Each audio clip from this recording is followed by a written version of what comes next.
சிலுவையில் 4வது 6வது கர்த்தருடைய வார்த்தை கொடுக்கும்படியாக நான் ஏற்கனவே நோட்டீஸ் கொடுக்கப்பட்டிருக்கிறது.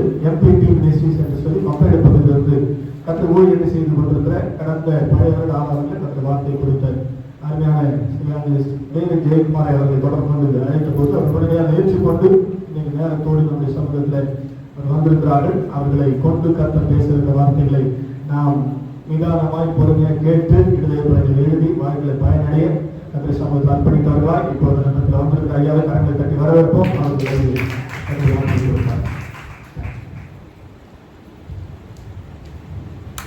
கண்களை மூடி நாம் கர்த்தரை நோக்கி பார்த்து ஜெபம் செய்வோம். எங்களை அதிகமாய் நேசிக்கிற அன்பை பரலோக பிதாவே, ஆண்டவரே, அட்வென்ட் கிறிஸ்தவ சபை கொலப்பாக்கத்துக்காக நாங்கள் இருதயத்தின் ஆழ்த்திலிருந்து நாங்கள் நன்றி செலுத்துகிறோம் சாமி. ஒரு கூட்ட ஜனமாக சிலுவையை தியானிக்க ஆண்டவரே எங்களுடைய ஆசீர்வாதங்களை புதுப்பித்துக் கொள்ள கர்த்தர் பாராட்டின தயவுக்காக ஸ்தோத்திரம். இன்னைக்கு சாயந்தரம் ஆண்டவரே வார்த்தையின் மூலமாக எங்களை சந்திப்பீராக, வார்த்தையின் மூலமாக எங்களை ஆசீர்வதிப்பீராக. வார்த்தை எங்களுக்கு நல்ல ஒரு விடுதலை, ஒரு மாற்றத்தை கொண்டு வரட்டும். ஆண்டவரே, என்ன பேச சித்தம் வைத்திருக்கிறீரோ அதை பேசுவீரா. ஆண்டவரே, எந்த சுயம் என்னிலிருந்து வெளிப்பட வேண்டாம், எந்த மாம்சம் என்னிலிருந்து வெளிப்பட வேண்டாம், என்னுடைய ஞானம் வெளிப்பட வேண்டாம், என்னுடைய எண்ணங்கள் வெளிப்பட வேண்டாம். இயேசுவானவர் மாத்திரம் ஆண்டவரே உடைய வார்த்தையின் மூலமாக எங்களோடு பேசுவீராக, என்னோட பேசுவீராக. எதை சொன்னா எங்களுக்கு பிரயோஜனமோ, எதை சொன்னா எங்களுக்கு ஆசீர்வாதமோ, ஆண்டவரே அந்த வார்த்தையை மாத்திரம் இன்னைக்கு நீர் தோனிக்க பண்ணுவீராக. என்னை தாழ்த்தி உடைய சமூகத்தில் அர்ப்பணிக்கிறோம். எல்லாம் துதிக்கான மகிமை இயேசுவானவர் ஒருவருக்கே. இயேசுவின் நாமத்தில் ஜெபிக்கிறோம் ஜீவனுள்ள பிதாவே, ஆமென். ஆண்டவராக இயேசு கிறிஸ்துவின் இனிய நாமத்தில் வந்திருக்கிற கர்த்தருடைய பிள்ளைகள் ஒவ்வொருவருக்கும் என்னுடைய அன்பின் வாழ்த்துக்களை நான் நிறைவாய் தெரிவித்துக் கொள்கிறேன். வார்த்தையின் மூலமாக கர்த்தர் நம்மை நிச்சயமாக ஆசீர்வதிப்பாராக. மீண்டுமாய் ஒரு சமயம் உங்களை பார்ப்பதற்கு கர்த்தர் எனக்கு பாராட்டின தயவுக்காக நான் தேவனுக்கு நன்றி செலுத்துகிறேன். அருமையா என்னை அழைத்த ரெவரண்ட் ஐயா அவர்களுக்கு என்னுடைய நன்றியை நான் தெரிவித்துக் கொள்கிறேன். பெர்னார்ட் ஜேம்ஸ் ஐயா அவர்களுக்கு என்னுடைய இருதயத்தின் ஆழத்திலிருந்து நன்றிகளை செலுத்துகிறேன். கர்த்தர் கொடுத்த நல்ல ஒரு தருணத்துக்காக நான் தேவனுக்கு நான் நன்றி செலுத்துகிறேன். கர்த்தர் உங்களையும் உங்க சபைகளையும் உங்க ஊழியங்களையும் உடைய திருச்சபையும் கர்த்தர் நிறைவாய் குடும்பங்களையும் ஆசீர்வதிப்பாராக.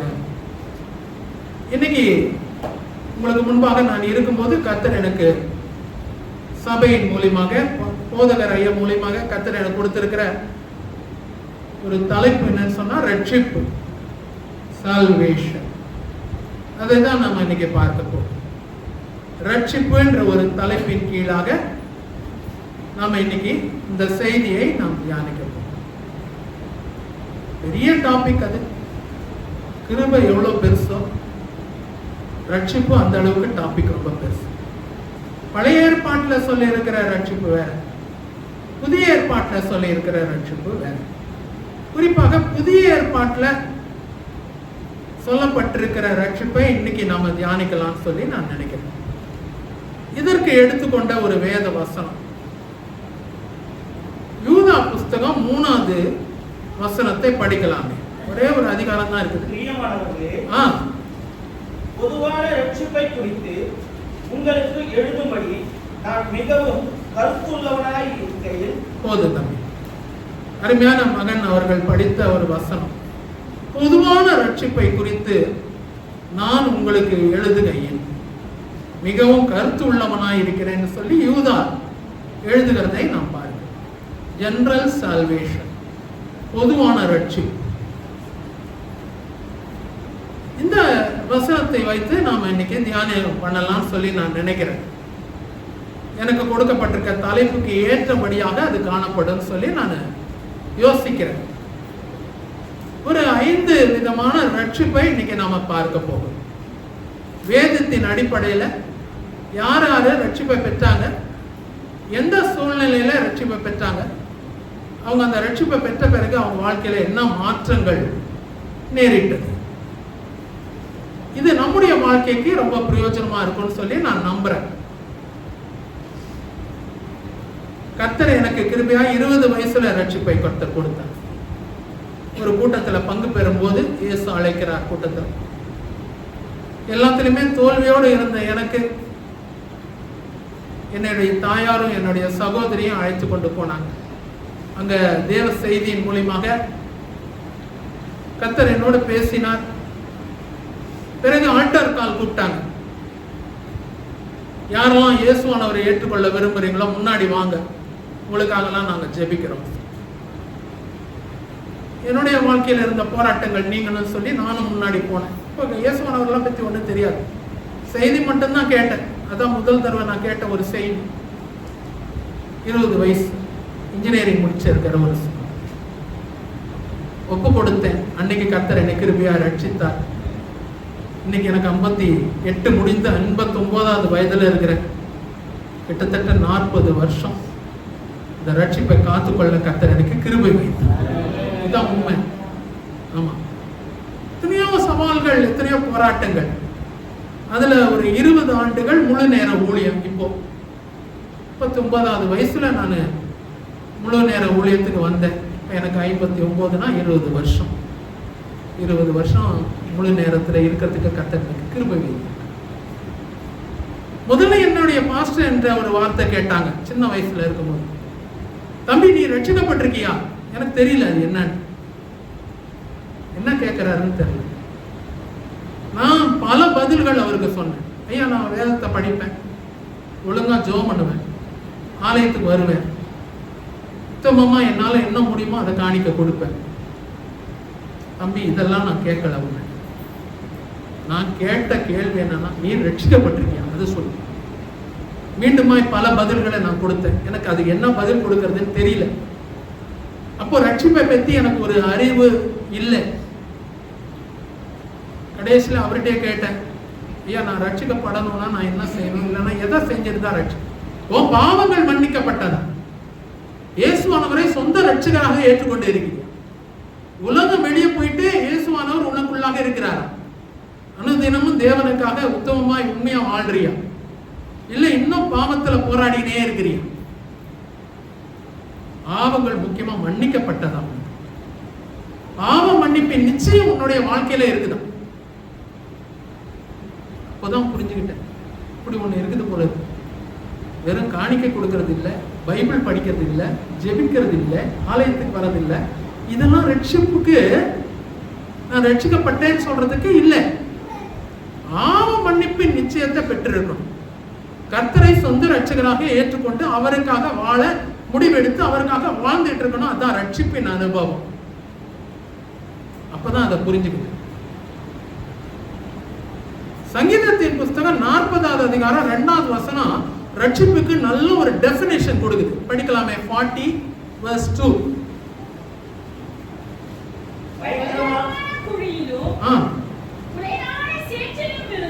ஆமா, என்னை தூக்கி எடுத்து என் கால்களை கண்மலையின் மேல் நிறுத்தி என் அடிகளை உறுதிப்படுத்தி நமது தேவனை துதிக்கும் புதுப்பாட்டை அவர் என் வாயிலே கொடுத்தார். இங்க பாத்தீங்கன்னா இதுதான் ரட்சிப்பின் அனுபவமாய் காணப்படும். ரட்சிப்புனா என்னன்றது பழைய ஏற்பாட்டுல இங்க சங்கீதக்காரன் எழுதுகிறதை பார்க்கிறோம். பயங்கரமான குழி, உளையான சேற்றிலிருந்து தூக்கி எடுத்து, அதுதான் ரட்சிப்பின் அனுபவமா இருக்கு. பயங்கரமான குழி பாவம், பயங்கரமான குழி பிசாசு, பயங்கரமான குழி வியாதி, பயங்கரமான குழி பண நெருக்கடி, பயங்கரமான குழி தற்கொலை நாவிகள். இந்த பயங்கரமான குழியிலிருந்து, உளையான சேற்றிலிருந்து நம்மை தூக்கி எடுத்து கண்மலையின் மேல் நிறுத்தி, கண்மலைன்னா கிறிஸ்து, கண்மலையின் மேல் நிறுத்தி அடிகளை உறுதிப்படுத்தி, அதுக்கு பிறகு கர்த்தரை துதிக்கும் புது பாட்டு. இப்பெல்லாம் இவ்வளவு நேரம் நம்ம பாடணும்ல, அருமையா அழகான பாடல்களை போதகர் ஐயா மூலியமாக நல்ல இசையோடு அபிஷேகத்தோடு மன நிறைவோடு இந்த லெந்து காலத்துல பாடுறதுக்கு கர்த்தர் வைத்திருக்கிறார். எல்லாம் புதிய பாடல்கள் இல்லை, பாடுற பாட்டு புதுசா பழசான்றது இல்லை. ஆனா அதுக்கு முன்னாடி இந்த அனுபவம் இருக்கணும். உளையான சேற்றிலிருந்து தூக்கி எடுத்திருக்கணும், பயங்கரமான குழியிலிருந்து வெளியே வந்திருக்கணும், கண்மலையின் மேல் நம்மை நிறுத்தி இருக்கணும், அடிகளை உறுதிப்படுத்தி இருக்கணும், கடைசியாக கர்த்தரை துதிக்கும் புதுப்பாட்டு. இதுதான் அங்க ரட்சிப்பின் அனுபவம். முக்கியமாக தூக்கி எடுத்திருக்கணும் கர்த்தர் இதுல இருந்தெல்லாம். இன்னும் அதிலேயே இருந்துக்கின்னு இன்னும் கொள்ளாத காரியங்களை செய்து கொண்டு பழைய வாழ்க்கைக்கும் புதிய வாழ்க்கைக்கும் ஒரு மாறுதலே இல்லாதபடிக்கு இருந்துக்கிட்டு நான் ரட்சிக்கப்பட்டேன்னு சொன்னா அது சரியா இருக்காது. கர்த்தருக்கு முன்பாக அது நலமாவும் இருக்காது. பயங்கரமான குழியிலிருந்து எடுத்திருக்கணும், உளையான செட்டிலிருந்து வெளியே வந்திருக்கணும், தூக்கி எடுத்திருக்கணும், கண்மலையின் கிறிஸ்துவின் மேல கர்த்தர் நம்மை நிறுத்தி இருக்கணும், அடிகளை உறுதிப்படுத்தி இருக்கணும். எல்லாத்துக்கும் மேலாக கர்த்தரை துதிக்கும் துதி பின்னாடி தான் வருது பிரியமானவர்களே. முதல்ல இருக்கிற காரியங்கள் எல்லாம் நானும் நீங்களும் அதுல இருந்தெல்லாம் வெளியே வந்திருந்தாதான், கண்மலையின் மேல நம்ம இருந்தாதான், கால்களை அடிகளை உறுதிப்படுத்தி இருக்கணும், இதெல்லாம் செஞ்சிருந்தாதான் ஸ்டெபிலைஸ்ட். அப்பதான் கர்த்தரை துதிக்கும் துதி நம்முடைய வாயில இருக்கும். அதுதான் கர்த்தரை துதிக்கும் புதுப்பாட்டு. அதுதான் புதுப்பாட்டு. இல்லைன்னா நம்ம என்ன பாட்டு பாடினாலும் அது அர்த்தம் இல்லாததா இருக்கும், ரட்சிக்கப்படாத பாடல்களாக அது காணப்படும். இன்னைக்கு இதுதான் நம்முடைய அனுபவமா இருக்கணும். தெரியுமா, கர்த்தர் நம்மை தூக்கி எடுத்துருக்கணும். அந்த அனுபவம் நமக்கு இருக்குதுன்னு சொன்னா கண்டிப்பாக சந்தேகமே இல்லை, நானும் நீங்களும் ரட்சிக்கப்படும். ஆபத்திலிருந்து, சாபங்கள்ல இருந்து, சிற்றின்பங்கள்ல இருந்து, அசுத்தங்கள்ல இருந்து தேவன் நம்ம எடுத்துருக்கணும். நம்மை சுற்றி நெருக்கி நிற்கிற பாவம் சொல்லப்பட்டது. அப்போ ஒண்ணுமே நெருங்காதாயா? சுற்றி நெருக்கி நிற்கிற பாவங்கள், பாரமான யாவற்றையும் சுற்றி நெருக்கி நிற்கிற பாவம். பாவம் என்னைக்குமே சுத்தி தாங்க இருக்கும். அது ரட்சிக்கப்பட்டவனா இருந்தாலும் சரி, படாதவனா இருந்தாலும் சரி. நம்ம வேற ஒரு உலகத்துல போய் வாழ்றது இல்ல. ஆடுகளை ஓநாய்களுக்குள்ளாக அனுப்புறது போல உன்னை அனுப்புறேன். ஓநாய்கள் சுத்தி தான் இருக்கும், பாவம் சுத்தி தான் இருக்கும். அதுக்குள்ளாக நானும் நீங்களும் ஆடுகளாக காணப்படணும். மேய்ப்பன் இருப்பார் நடுவுல. அதான். அதனால வேற ஒரு உலகத்துக்கு போயிட்டோம். ரட்சிக்கப்பட்ட உடனே எல்லாத்தையும் மூட்டை மூச்சு எல்லாம் காலி பண்ணிட்டு நேரா நாங்க இமயமலைக்கு போயிட்டோம். மவுண்ட் எவரெஸ்ட்ல போய் உட்காந்துட்டோம். எதுவும் தொடாது, எந்த பாவமும் இல்லைங்க. இருக்கிற குடும்பத்தோட தான் இருக்கணும், இருக்கிற ஊழியங்களோட தான் இருக்கணும், இருக்கிற சபையோட தான் இருக்கணும், இருக்கிற சமுதாயத்தோட தான் இருக்கணும், சுத்தியில இருக்கிற ஜனங்கள் மத்தியில தான் இருக்கணும். ஆனாலும் நானும் நீங்களும் ரட்சிக்கப்பட்டது. ஒரு 5 விதமான ரட்சிப்பை குறிப்பாக எனக்கு கொடுக்கப்பட்டிருக்கிற நேரத்துக்குள்ளாக நான் பேசி நான் முடிக்க விரும்புகிறேன். எல்லா ரட்சிப்பும் ஒரே விதமான ரட்சிப்பும் அல்ல. Salvation differs from person to person. ஒருத்தருக்கு ஒருத்தர் ரட்சிப்பு வித்தியாசப்படக்கூடியதாய் காணப்படுகிறது. ஒரு ரட்சிப்பாக பார்க்கலாம். முதலாவது ரட்சிப்பு என்னன்னு சொல்லி பார்த்தா, லூக்கா எழுதின சுவிசேஷம் 19வது அதிகாரம் 9வது வசனத்தை படிக்கலாமே. லூக்கா 19:9. இயேசு அவனை நோக்கி, ஆமா, இன்றைக்கு இந்த வீட்டுக்கு ரட்சிப்பு வந்தது, இவனும் ஆபிரகாமுக்கு குமாரனாய் இருக்கிறானே. இழந்து போனதை தேடவும் ரட்சிக்கவே மனுஷகுமாரன் வந்திருக்கிறார் என்றார். நன்றிமா, போதும். அருமையான சகோதரி அவர்கள் படித்த நல்ல ஒரு வசனம் இது. நமக்கு பரிச்சயமானது. சம்பவங்கள் எல்லாம் நமக்கு தெரியும். ஆனா சம்பவங்கள் மாத்திரம் அல்ல, இன்னைக்கு அவர்களுடைய அனுபவம் நம்முடைய அனுபவமாக காணப்பட வேண்டும். அதுதான் முக்கியமானது. முதல்ல சொல்லப்பட்டிருக்கிறது இதுதான், சகேயுவின் ரட்சிப்பு. 5 விதமான சம்பவங்களை சொல்ல போறேன்னு சொன்னேன். முதலாவது சம்பவம் இங்க லூக்கா 19:10வது வசனம். இன்றைக்கு இந்த வீட்டுக்கு ரட்சிப்பு வந்தது. கர்த்தர் ஒரு நல்ல ஒரு வார்த்தையை தருகிறார். Salvation has come to this house. நமக்கு நன்றாக தெரியும். நான் மீண்டும் சொல்றேன், சம்பவத்துக்குள்ளாக போய் சம்பவத்தையே பார்த்து நான் எதை பேச விரும்புறேன்னு சொன்னா, அந்த இடத்துல அந்த ரட்சிப்பு எப்படி வந்தது, அந்த ரட்சிப்பின் நிமித்தமாக அந்த மனுஷனும் அவர் குடும்பமும் பெற்றுக்கொண்டது என்ன, அது மட்டும் தான் நான் பேச விரும்புறேன். தெரிஞ்ச சம்பவத்தினால அதை திருப்பி நம்ம பேச வேண்டியது அவசியம் இல்லை. 1வது வசனத்திலிருந்து அங்க பார்க்கிறோம். ஆயக்காரனுக்கு தலைவன், ஐஸ்வர்யமானமாய் இருந்த சகேயு, அவருக்கு குள்ளனாய் இருந்தாரு. ஒரு காட்டத்தி மரத்தின் மேல ஏறி இருந்தாரு. இயேசு போகும்போது அவரை பார்த்தாரு. அதுதான் காரணம். ஒரு வாஞ்ச. நம்முடைய வாழ்க்கையில ரட்சிப்புக்கு முதல்ல காணப்படுகிறது என்னன்னு சொல்லி பார்த்தா, ஒரு விருப்பம், ஒரு வாஞ்ச, லாங்கிங். இயேசுவானவருக்கு வாஞ்ச இருந்ததா? சகேயுக்கு வாஞ்சை இருந்தது. சகேயுக்கு தான் வாஞ்சை. நல்ல ஒரு வார்த்தை சொன்னீங்க. இயேசுவானவருக்கு எப்போதுமே எல்லாரையும் ரட்சிக்கிறதுல வாஞ்சதான், அதுல ஒன்றும் சந்தேகமே கிடையாது. மனுஷகுமாரன் மனுஷர்களை ரட்சிக்கிறதுக்கு தான் வந்தார். பாவிகளை ரட்சிக்க கிறிஸ்து இயேசு உலகத்துக்கு வந்தார். அதனால அதுல சந்தேகமே இல்லை. இழந்து போனதை தேடவும் ரட்சிக்கவும் 10வது வசனம் சகோதரி படிச்சாங்க. அதனால அவருக்கு எப்போதுமே வாஞ்ச வந்து மனுஷர்கள் எந்த மனுஷனா இருந்தாலும் அவனுக்கு ஒரு ரட்சிப்பை கொடுத்துடணும், அவனுக்கு நித்தியத்தை கொடுத்துடணும். அதுதான் ஒரு வாஞ்ச இருந்தது காட்டத்தி மரத்தின் மேலே. அந்த வாஞ்ச அதோட போயிடல. சகையோ இயேசுவை பார்த்தாரு, இயேசுவானவர் சகையை பார்த்தாரு. நீ என்ன பார்த்த, நான் உன்னை பார்த்தேன், அதோட முடிஞ்சிடுச்சு. கண்ணும் ஒரு கண்ணும் அப்படியே பார்த்தது, அதோட முடிஞ்சிடுச்சு. இல்லைங்க, கர்த்தர் அப்படி இல்லை. கர்த்தர் அதோட ஒரு டெப்த்துக்கு போறார். இங்க காண்டத்தி மரத்துல கூட அந்த ஒரு வார்த்தையை சொல்லி இருக்கிறான். நீ ஐஸ்வர்யவானா இருக்கிற, நீ ஒரு ஆயக்காரனுக்கு தலைவனாக இருக்கிற, டாக்ஸ் கலெக்டராக இருக்கிறீங்க, ஒரு வாஞ்சியோட மேல ஏறி இருக்கிறீங்க, உனக்கு இன்னைக்கு ரட்சிப்பு வந்ததுன்னு சொல்லி முடிச்சிருக்கலாம். கர்த்தர் அதை முடிக்கல. அவர் சொன்னது என்னன்னா, சீக்கிரமாய் நீ இறங்கி வா. ரட்சிப்பு சீக்கிரம் பிரியமானவனே. It is very urgent. அதுதான் காரணம். நிறைய நேரத்துல நம்ம நினைக்கிறோம் தாமதமா. கர்த்தர் தாமதம் பண்றது இல்லை. கர்த்தர் எல்லாத்துக்குமே சீக்கிரம் தான்.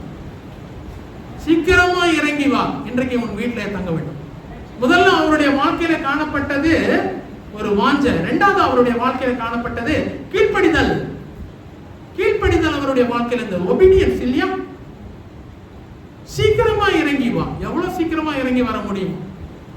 அது மரத்துல இருக்கிறாரு. நம்ம என்ன சொல்லுவோம்? நானா இருந்தா பார்த்து பயந்து சொல்லுவேன், பார்த்து இறங்கி வா, கவனமா இறங்கிட்டு வா. சறுக்கிட போது, மரம் கிளை ஏதாவது குத்திக்க போது, வீணா வேகமா இறங்குறான்னு ஏதாவது பண்ணிக்க போற. நானா இருந்தாலும் அப்படிதான் சொல்லியிருப்பேன். கர்த்தர் அதை பத்தி யோசிக்கல. அதை விட ரட்சிப்பு ரொம்ப சீக்கிரம். Salvation is very emergent and it is very urgent. இன்னைக்கு நானும் நீங்களும் இருந்த காட்டத்தி மரத்துல தான் கர்த்தர் பார்த்தார். இன்னைக்கு உங்களுக்கு எனக்கு ஒரு வாஞ்சை இருக்குது. அதனால தானே சபைக்கு வந்திருக்கிறோம். இன்னைக்கு ஒர்க்கிங் டே. இன்னைக்கு ஹாலிடே கிடையாது, இன்னைக்கு ஒர்க்கிங் டே. ஆனாலும் நான் இயேசுவானவர்கிட்ட போகணும், ஏதாவது ஒரு ஆசீர்வாதம் எனக்கு இன்னைக்கு வெள்ளிக்கிழமை கிடைக்கணும். ஒரு வாஞ்சை எல்லாம் வந்திருக்கிறீங்க. நானும் ஒரு வாஞ்சையோட தான் வந்திருக்கிறேன். எனக்கு ஒரு ஆசீர்வாதம் வேணும். வெறும் பேசிட்டு போறது இல்லை. பேசுறதுக்கு வேண்டிய ஆசீர்வாதத்தை கொடுத்துருவாரு. ஆனா அதே நேரத்துல சபைக்கு ஒரு வாஞ்சையோட வந்திருக்காரு, அதுக்கு வேண்டிய ஒரு ஆசீர்வாதம் அது எனக்கு கிடைக்கணும் இல்லையா? நானும் மனுஷன் தானேங்க, எனக்கு ஒரு பிளெஸிங் வேணும் இல்ல? அதனாலதான் உங்க போதகரை தேடி, உங்க சபையை தேடி, உங்களை தேடி வந்து ஒபீடியன்ஸ் இல்லையா? வேகமா இறங்கி வந்தாரு, வீட்டுக்கு கூட்டிட்டு போனாரு. மூணாவது ரிப்பெண்டன்ஸ். எந்த ரட்சிப்பும் மனம் திரும்புதல் இல்லாம கிடைக்கவே கிடைக்காது. முதல்ல வாஞ்சை வந்தது, இரண்டாவது கீழ்ப்படிதல் வந்தது, மூணாவது அங்க வந்தது மனம் திரும்புதல். இன்றைக்கு இந்த வீட்டுக்கு ரட்சிப்பு வந்தது கர்த்தர் சொல்றதுக்கு முன்னாடி, என் ஆஸ்திகளில் பாதியை நான் ஏழைக்கு கொடுக்கிறேன். யாரிடத்துல அநியாயமாய் வாங்கினது உண்டானால் நாலத்தனையாய் திருப்பி கொடுக்கிறேன். அதுதான் மனம் திரும்ப. ஒரு உள் உணர்வு இல்லை. உள்ள உணர்வு இல்லாதபடிக்கு நானும் நீங்களும் ரட்சிப்பை பெற்றுக்கொள்றது ரொம்ப கஷ்டம். இங்க கர்த்தர் பார்த்தீங்கன்னா ரொம்ப அழகா செஞ்சுட்டாரு இந்த காரியம். ரொம்ப சிம்பிள் சால்வேஷன், சிம்பத்தட்டிக் சால்வேஷன், ரொம்ப ஈஸியா எளிமையான முறையில். சகைவுக்கெல்லாம் ஒன்றும் கஷ்டம்லாம் இல்லை. மேல இருந்து இறங்கி வரணும், வீட்டுக்கு கூட்டிட்டு போகணும், அவ்வளவுதான். ரட்சிப்பு வந்துச்சு இல்ல?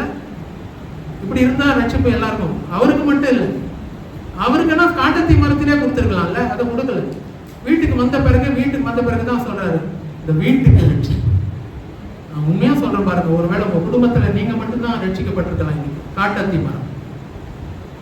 ஆனா நான் உண்மையா விசுவாசிக்கிறேன் உள்ளத்துல, வேதம் வைத்து வசனம் பொய்த்து போகாது. லூக்கா 19:9-10 நிறைவேறிய தீர்வு. இன்றைக்கு இந்த வீட்டுக்கு, உங்க வீடு ரட்சிக்கப்படும். ஒருவேளை உங்க கணவனார் வித்தியாசமாக இருக்கலாம், உங்க மனைவி வித்தியாசமா இருக்கலாம், உங்க பிள்ளைகள் வித்தியாசமா இருக்கலாம், தேவனை தேடாதவர்களாக காணப்படலாம், பலவிதமான சூழ்நிலைகள்ல இருக்கலாம். தேவனை தேடாதபடிக்கு கர்த்தர் இல்லை என்று சொல்லி மதிகேடன் சொல்லுகிறான். அப்படிப்பட்ட நிலைமையில கூட இருக்கலாம். ஆனா கர்த்தர் இன்னைக்கு வெறும் காட்டத்தி மரத்தின் அனுபவம் அல்ல, வீட்டின் அனுபவத்தை கர்த்தர் கொடுக்க விரும்புகிறார். இன்றைக்கு அந்த வீட்டுக்கு ரட்சிப்பு. நானும் நீங்களும் செய்ய வேண்டியது ஒண்ணே ஒண்ணுதான். அவனிடத்தில் வாஞ்சியா இருக்கிறபடியால் அவனை விடுவிப்பேன். சங்கீதம் 91:14 அதான் சொல்லுது, வாஞ்சையா இருக்கிறபடி. உங்களுடைய வாஞ்சை, என்னுடைய வாஞ்சை, நம்முடைய வீட்டாருடைய ரட்சிப்பு.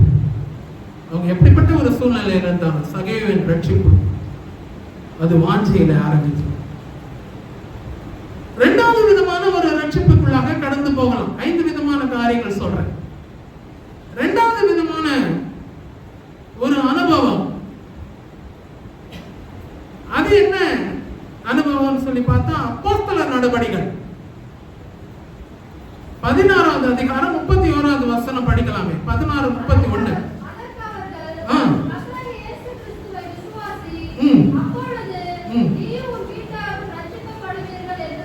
போதுமா? இரண்டாவது ஒரு காரியம் இங்க என்னன்னு சொன்னா சிறைச்சாலைக்காரனுடைய தலைவனுடைய ரட்சிப்பு. முதல்ல சகி ஆயக்காரனின் தலைவனுடைய ரட்சிப்பு. இங்க சிறைச்சாலைக்காரனுடைய தலைவனுடைய ரட்சிப்பை பத்தி இங்க பார்க்கிறோம். இரண்டாவது விதமான ஒரு ரட்சிப்பு, இது ரொம்ப முக்கியமானது. அங்க அந்த மனுஷன் சொல்றது என்னன்னு சொல்லி பார்த்தா, இங்க பவுலும் சீலாவும் சொல்ற ஒரு வார்த்தையை தான் இப்ப அருமையான மகள் படித்தான். கர்த்தராகிய இயேசு கிறிஸ்துவை விசுவாசி, அப்பொழுது நீயும் உன் வீட்டாரும் ரட்சிக்கப்படுவீங்க. முதல்ல வாஞ்சையினால ஒரு ரட்சிப்பு. வாஞ்சை, கீழ்ப்படிதல், மனம் திரும்புதல், அது ஒரு ரட்சிப்பை கொண்டு வந்துச்சு ஃபர்ஸ்ட். இப்போ இங்க விசுவாசத்தினால ஒரு ரட்சிப்பு. பயங்கரமா போராடின்னு இருக்குதாங்க பவுலோடையும் சீலாவோடையும். விசுவாசம் என்னெல்லாம் பண்ண முடியுமோ பண்ணி அவர்களை அநேக அடி, 23வது வசனத்திலிருந்து இருக்கு, படிக்க வேண்டாம். அநேக அடிகள் அடித்து தொழுமரத்தில் அவர்கள் கால்களை மாட்டி அவர்களை அடித்து துன்புறுத்தி அப்படியாக வைத்திருக்கிறாங்க. ராக்காலத்திலே இல்லைன்னா ராத்திரி நேரத்திலே, நடு ராத்திரியிலே பவுலும் சீலாவும் ஜெபம் பண்ணி தேவனை துதித்து பாடினார்கள். அப்பொழுது நடந்தது என்னன்னா, ஒரு பூகம்பம், பூமி அதிர்ச்சி உண்டானது. கட்டுகள் எல்லாம் கலந்து போனது. அந்த நேரத்தில் அவர்கள் எல்லாரும் தப்பி ஓடினார்கள் என்று நினைத்து அந்த சிறைச்சாலை தலைவன் தன்னைத்தானே கொலை செய்து கொள்ள, பட்டயத்தை எடுத்து தன்னைத்தானே கொன்று கொள்ள அவன் நினைத்தான். He wants to commit a suicide. அப்ப பவுலும் சீலாவும் சொல்லுகிற ஒரு வார்த்தை, உனக்கு நீ ஒன்றும் கெடுத்து செய்து கொள்ளாதே, நாங்கள் அனைவரும் இங்கதான் இருக்கிறோம். கர்த்தராகிய இயேசு கிறிஸ்துவை விசுவாசி, அப்பொழுது நீ உன் வீட்டாரை ரட்சிக்கப்படும். இப்படிப்பட்ட ஒரு சூழ்நிலைகள்ல சிலர் இருக்கலாம்.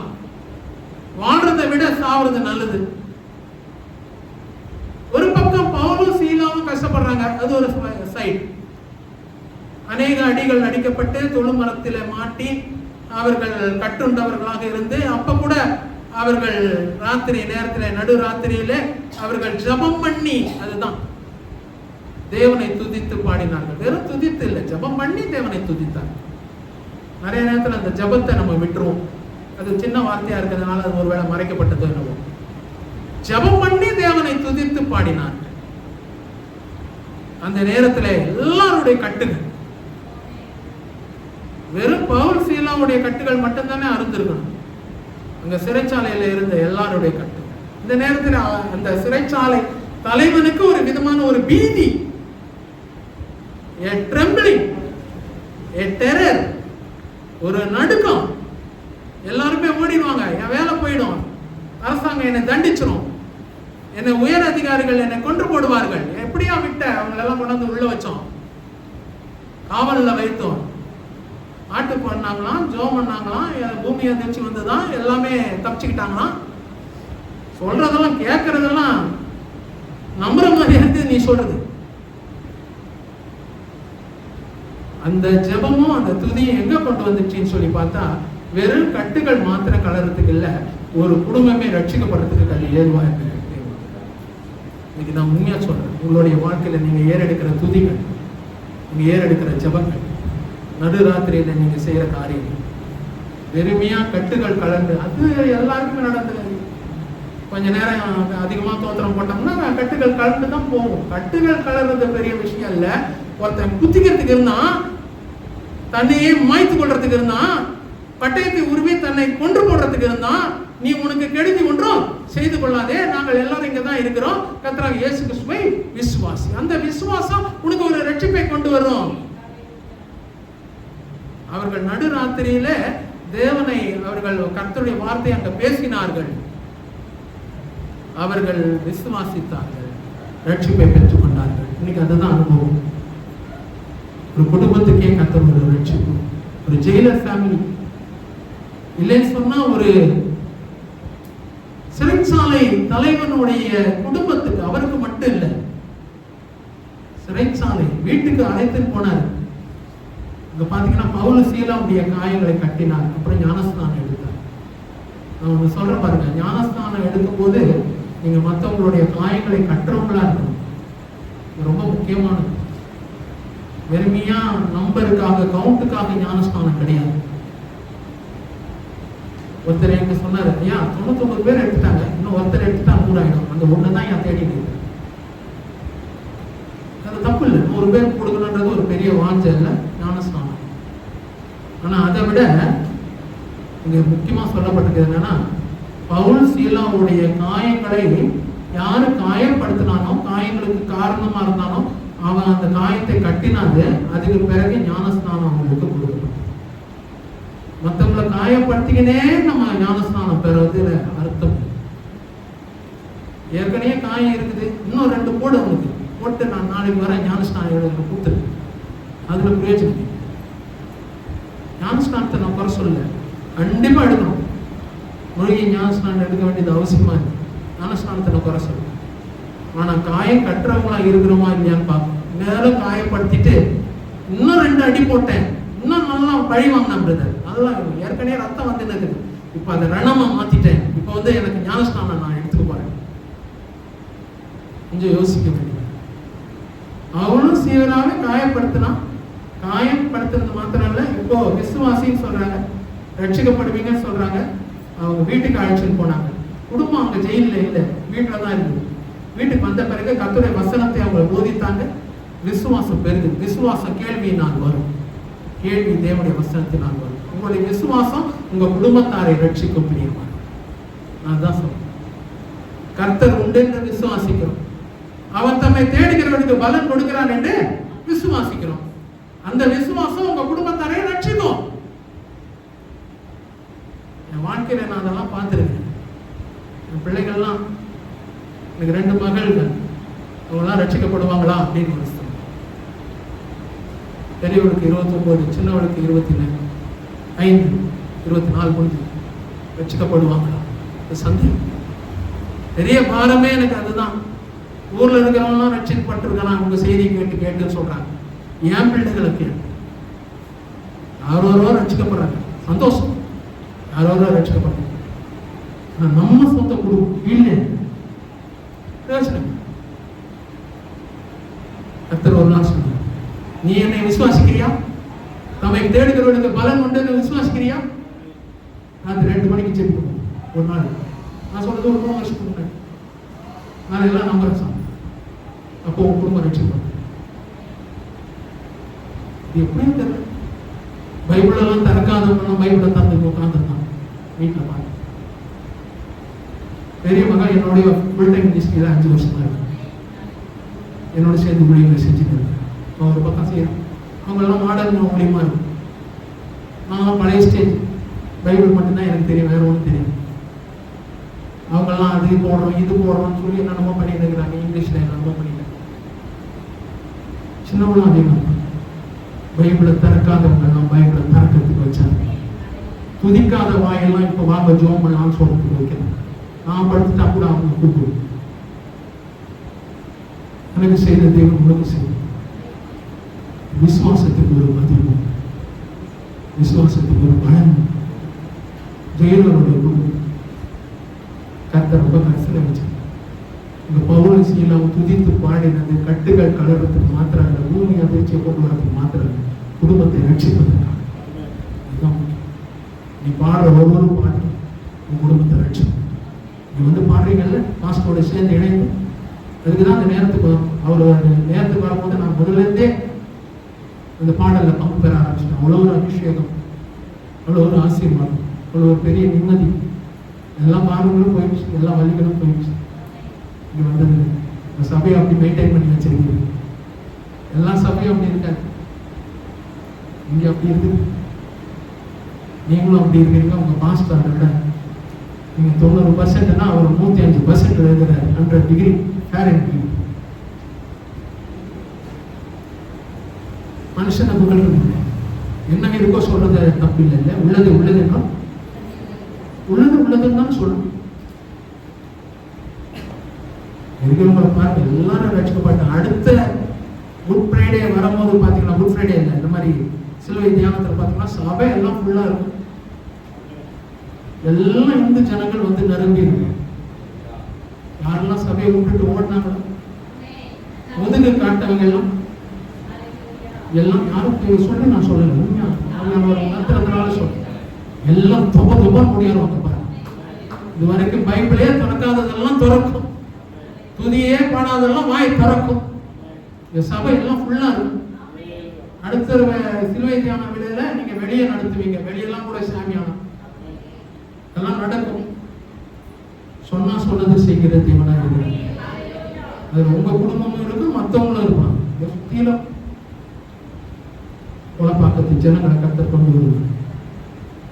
மூன்றாவது விதமான ஒரு அனுபவம், முதல்ல விசுவாசத்தினாலே ஒரு ரட்சிப்பு, வாஞ்சையினாலே ஒரு ரட்சிப்பு.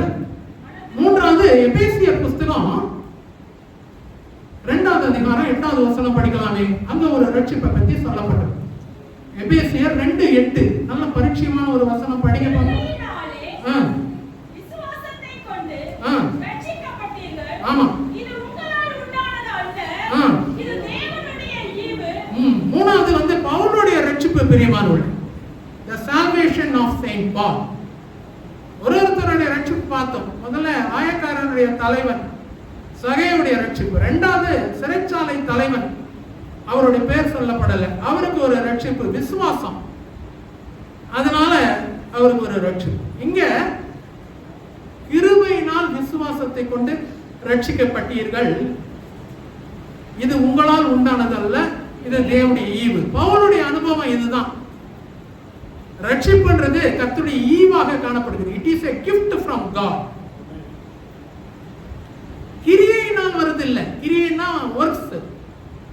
ஏதோ நம்ம நிறைய காரியங்கள் செய்துன்னு இருக்கிறோம், அதனால கர்த்தர் நம்ம பின்னாடி இருக்க வசனம் படிக்க வேண்டாம், அதுல சொல்லப்படுது அவர் நம்மை கிரியையினால் ரட்சியாமல் அவருடைய கிருபையினால் ரட்சித்திருக்கிறார். யாரும் பெருமை பாராட்ட முடியாது. டேவிட் ஜெயக்குமார் ரொம்ப நல்லவருங்க, ரொம்ப உத்தமமானவருங்க, ரொம்ப பரிசுத்தமானவருங்க, ஒழுங்கா ஜெபம் பண்றவருங்க, காணிக்கை எல்லாம் கொடுப்பாருங்க, தேவனை நல்லா தேடுவாருங்க, கர்த்தர் கிருபையா ரட்சித்தார். கிடையவே கிடையாது. அவ்வளோ 100% தப்பு. இது கரெக்டா தப்பான்னு சொன்னா 100% தப்பு. டேவிட் ஜெயக்குமாருடைய கிரியைகளினாலே கர்த்தர் ரட்சிக்கல, டேவிட் ஜெயக்குமார் மேல வைத்திருக்க கிருபையினாலே கர்த்தர் ரட்சித்தார். இது தேவனுடைய ஈவு. நீங்களும் நானும் கையில வச்சிருக்கிற ரட்சிப்பு பாவ மன்னிப்பின் நிச்சயம், கர்த்தரை ஏற்றுக்கொண்டு இருக்கிற ஒரு வாழ்க்கை. அது ஏன் அப்படி சொன்னா, கர்த்தர் நம்ம மேல, உங்க மேல, என் மேல வைத்திருக்கிற கிருபை. தகுதி இல்லாத நபருக்கு கர்த்தர் பாராட்டுகிறது தான் கிருபை. ஒரு கார்பெண்டர் வராரு, நமக்கு நம்ம வீட்டுக்கு ஒரு ஸ்டூல் செஞ்சு கொடுக்குறாரு, ஒரு சேர், மரச்சாமான்லாம் வச்சு நிறைய செஞ்சு கொடுக்குறாரு. நல்லா அருமையா இருக்குது, அதை பார்க்கறதுக்கு நல்லா உட்காந்து சந்தோஷப்படுறோம். அவருக்கு நம்ம ஒரு 2000 5000 காசு கொடுக்கணும். ஐயா நல்லா செஞ்சுங்க, இந்த சேர் நல்லா உறுதியா இருக்குது, உட்காரத்துக்கு ரொம்ப கம்ஃபர்டபுளா இருக்கே, ஒரு 5000 கொடுத்து அனுப்புறோம். அது கிருபை கிடையாது, அது கூலி. அவர் ஒண்ணு செஞ்சு கொடுத்தாரு, நாம அவருக்கு வேற ஒண்ணு கொடுத்தோம். ஆனா நம்ம கிட்ட யாரோ ஒருத்தர் கேட்டுன்னு வராங்க, யாசகம் கேட்கறாங்க, எனக்கு இல்லையா பசிக்குது, எனக்கு எதனாச்சும் இருந்தா கொடுங்க. அவர் நமக்கு ஒண்ணும் செய்யல. ஆமா, அப்ப கூட ஒரு 50 100 கையில, ஒண்ணு இல்லைன்னா 10 ரூபாவாவது கையில கொடுத்து அனுப்புறோம். ஏன் இதை வச்சுக்கோங்க, இப்போ என்கிட்ட இதான் இருக்கு, இதை வச்சுக்கோங்க, வாங்கிட்டு போறாரு. அவர் நமக்கு ஒன்றும் செய்யல, என்ன செஞ்சாரு? ஆனா அவர் வந்து கேட்க மட்டும் செஞ்சார், இல்லைன்னு சொல்லாதபடிக்கு நம்ம அவருக்கு ஏதோ செய்யணும். இதுதான் கிருபை. கார்பெண்டருக்கு நம்ம கொடுத்த 5000 ரூபாய் கிருபை இல்லை, அது கூலி. யாசகம் கேட்டுக்கின்னு வந்தவங்களுக்கு, இல்லைன்னு சொல்லிட்டு வந்தவங்களுக்கு நம்ம கொடுக்கறது கிருபையா. கர்த்தர் நமக்கு கொடுத்திருக்கிறது கிருபை, கூலி இல்லை. நம்மளால அவருக்கு ஒன்றும் பிரயோஜனம் இல்லைங்க. டேவிட் ஜெயக்குமாரால அவருக்கு என்ன பிரயோஜனம்? அவரால் தான் எனக்கு எல்லாமே பிரயோஜனம். இத்தனை வருஷமா என்னை பாதுகாத்து ஆசீர்வதித்து வந்தார். தேவனுக்கு நான் நன்றி சொல்றேன். இத்தனை வயசு வரைக்கும் கர்த்தர் என்னை பாதுகாத்து ஆசீர்வதித்து சுகத்தை கொடுத்து குடும்பத்தை கொடுத்து ஊழியத்தை செய்யறதுக்கு இன்னைக்கு உங்க மத்தியில வைத்திருக்கிறாரு. காலையில இருந்து உங்களுக்காக இன்னைக்கு நிறைய பாரப்பட்டுட்டு வந்திருக்கு. ஆண்டவரே, எல்லா குடும்பத்திலையும் அந்த கிருபை இருக்கட்டும். அந்த ஈவை எல்லாருமே பெற்றுக்கொள்ளணும். ஈவனும் போது கிஃப்ட் எல்லாருக்குமே ஒரு வாஞ்சல் இல்லை. இட் இஸ் காட்ஸ் கிஃப்ட்னு சொல்லப்பட்டது. எங்க நமக்கு ஒரு ஈவு கிடைக்குதோ இல்லைன்னா ஒரு கிஃப்ட் கிடைக்குதோ நமக்கு அவ்வளோ ஒரு பெரிய சந்தோஷம் இல்லை. அது எந்த கிஃப்டா இருந்தாலும் சரி, சபையில கொடுக்கிற கிஃப்ட் அவ்வளோ ஒரு மகிழ்ச்சி இல்லை. ஊழியங்கள்ல கொடுக்கிற கிஃப்ட், கவர்மெண்ட் மூலியமாக வருகிற கிஃப்ட் யாரும் வேணாம்னு சொல்ல மாட்டாங்க. எவ்வளவு வசதியா இருந்தாலும் அதெல்லாம் வேணாம், எனக்கு இருக்கிறது போதும் அப்படியே சொல்லுவாங்க. அவ்வளவு ஆசையா போய் வாங்கிக்கிறோம்ல. கவர்மெண்ட் மூலியமா வந்தா கூட கொச்சப்படுத்த வேண்டாம், கொடுக்குறாங்க வாங்கிக்கிறோம், அவ்வளவுதான். ஒன்றும் தப்பு இல்லை. சபை மூலியமா வந்ததுல இந்த பழைய ஆராதனைக்கு நான் வரும்போது எனக்கும் ஒரு கிஃப்ட் எல்லாம் கொடுத்து அனுப்பினீங்க. இன்னைய வரைக்கும் அதை ரொம்ப பத்திரப்படுத்தி எடுத்து வச்சிருக்கிறேன். அது ஒன்றும் வேஸ்ட் ஆகல, அப்படியே இருக்குது. ஒரு பாத்திரம், ஒரு இண்டாலியம் பாத்திரம், ஒரு ஸ்வீட் பாக்ஸ், அதெல்லாம் எனக்கு கொடுத்து அனுப்புனீங்க. பாஸ்டர் மூலியமா வந்தது அவ்வளோ ஒரு பிளெஸிங். சபையிலிருந்து 1ஆம் தேதி மாதமா கர்த்தர் இடத்துல வந்த ஒரு கிஃப்டாக அதை நான் கருதுறேன். எத்தனை பேருக்கு அந்த மாதிரி ஒரு பாக்கியம் இருந்ததுல? எத்தனை ஊழியக்காரருக்கு கிடைச்சது? கிடைக்கல. உங்களும் எனக்கும் 1ஆம் தேதியில எல்லாரும் கையிலுமே எல்லாம் போகும்போது பயங்கர சந்தோஷம். அந்த பாத்திரம் எப்படி பலப்படுத்ததோ உங்க முகங்களும் அந்த அளவுக்கு பலப்படுத்துது. பிரியமா, எல்லாம் மகிமை தேவனுக்கு செலுத்துறேன். உங்க பாஸ்டருக்கு ரொம்ப நன்றி செலுத்துறேன். நல்ல தியாகம் உள்ள ஒரு பாஸ்டர் கர்த்தருக்கு வியாபகம். அவர் சொன்னாரு, நான் யாருக்கும் ரொம்ப பழக மாட்டேன், நான் ஒரு டைப். அவர் ஒரு டைப்னா நான் ஒரு டைப். நானும் யாருக்கும் பழக மாட்டேன். இந்த ஒரு இடம் தான் அந்த மாதிரி எனக்கு ரொம்ப ஒரு அனுபவத்தோடு பேசினேன். இல்லைன்னா இப்படியெல்லாம் பேசுறேன். எதுக்கு சொல்றேன்னா, அப்படி ஒரு கிஃப்ட்னா எல்லாரும் கர்த்தர் நமக்கு எல்லாத்தை விட பெரிய கிஃப்டாக ரட்சிப்பை கொடுத்துருக்கேன். ரொம்ப முக்கியமானது. அலட்சியமான செலவு அதை வச்சுக்கிட்டு என்னையா செய்யறது? இல்லைங்க, அது இல்லைன்னா மேல போகவே முடியாது. அதுதான் இன்னைக்கு ராத்திரி உன்னுடைய ஆத்மா உன்னிலிருந்து எடுத்துக்கொள்ளப்பட்டுமானால் நீ சேர்த்து வைத்தவைகள் எல்லாம் யாருடையதான்? போயிடுச்சுன்னா ஒண்ணும் பண்ண முடியாது. மார்க் போடுறது, திருத்துறது, ரேங்க் போடுறதெல்லாம் கர்த்தர் தான். பேசிக்கா இருக்க வேண்டியது ரட்சிப்பு, பாவ மன்னிப்பு. நிச்சயம் அவருடைய ரத்தத்தினால் கழுவப்பட்டு அவருக்காக வாழ்கிற ஒரு அனுபவம். இது இல்லைன்னு சொன்னா நானும் நீங்களும் எத்தனை கோடி காணிக்கை கொடுத்தால், எத்தனை ஆயிரங்களுக்கு ஊழியங்கள் செய்தால், எத்தனை காரியங்களுக்கு விழுந்து விழுந்து ஜெபம் பண்ணால், எத்தனை போர்களை நம்முடைய ஜெபத்தினால நிறுத்தினால் பயன்பட ரொம்ப முக்கியமா இருக்கு. 3வது காரியம் என்னன்னு சொன்னா அது தேவனுடைய ஈவு, கிருபை. பவுல் தான் நிறைய கிருபை பத்தி பேசுறாரு. என் கிருபை உனக்கு போதும் கர்த்தர் சொன்னது காரணமே அது. அதிகமான கிருபை, அவர் அதிகமான கிருபை அளிக்கிறார்.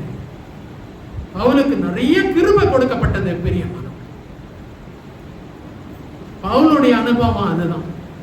ஜெயிலருடைய அனுபவம் விசுவாசம், சகையின் அனுபவம் வாஞ்சை.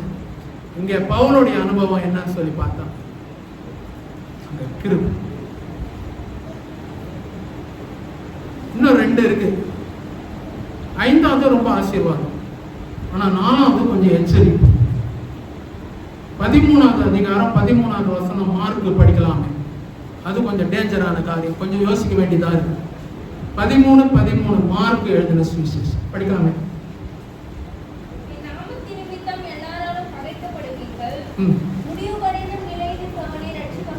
போதுமா? முடிவு பரியந்தம் நிலை நிற்பவனே ரட்சிக்கப்படுவான். இது 4வது விதமான ஒரு ரட்சிப்பு. யார் கடைசி வரைக்கும் நிலை நிற்கிறாங்களோ அவங்களுக்கு தான் ரட்சிப்பு.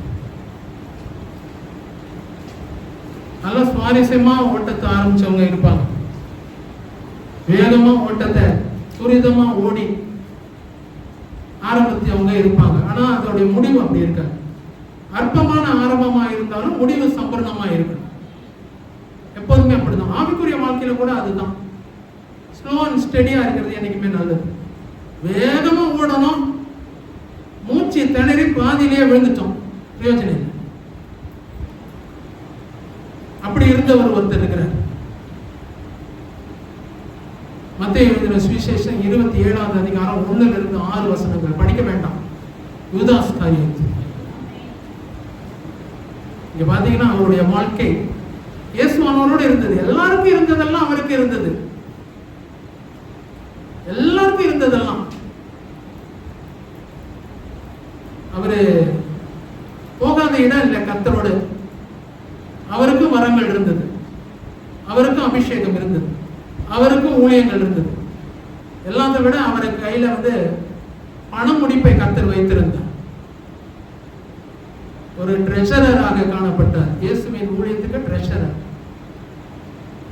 அப்படியாக இருந்தது.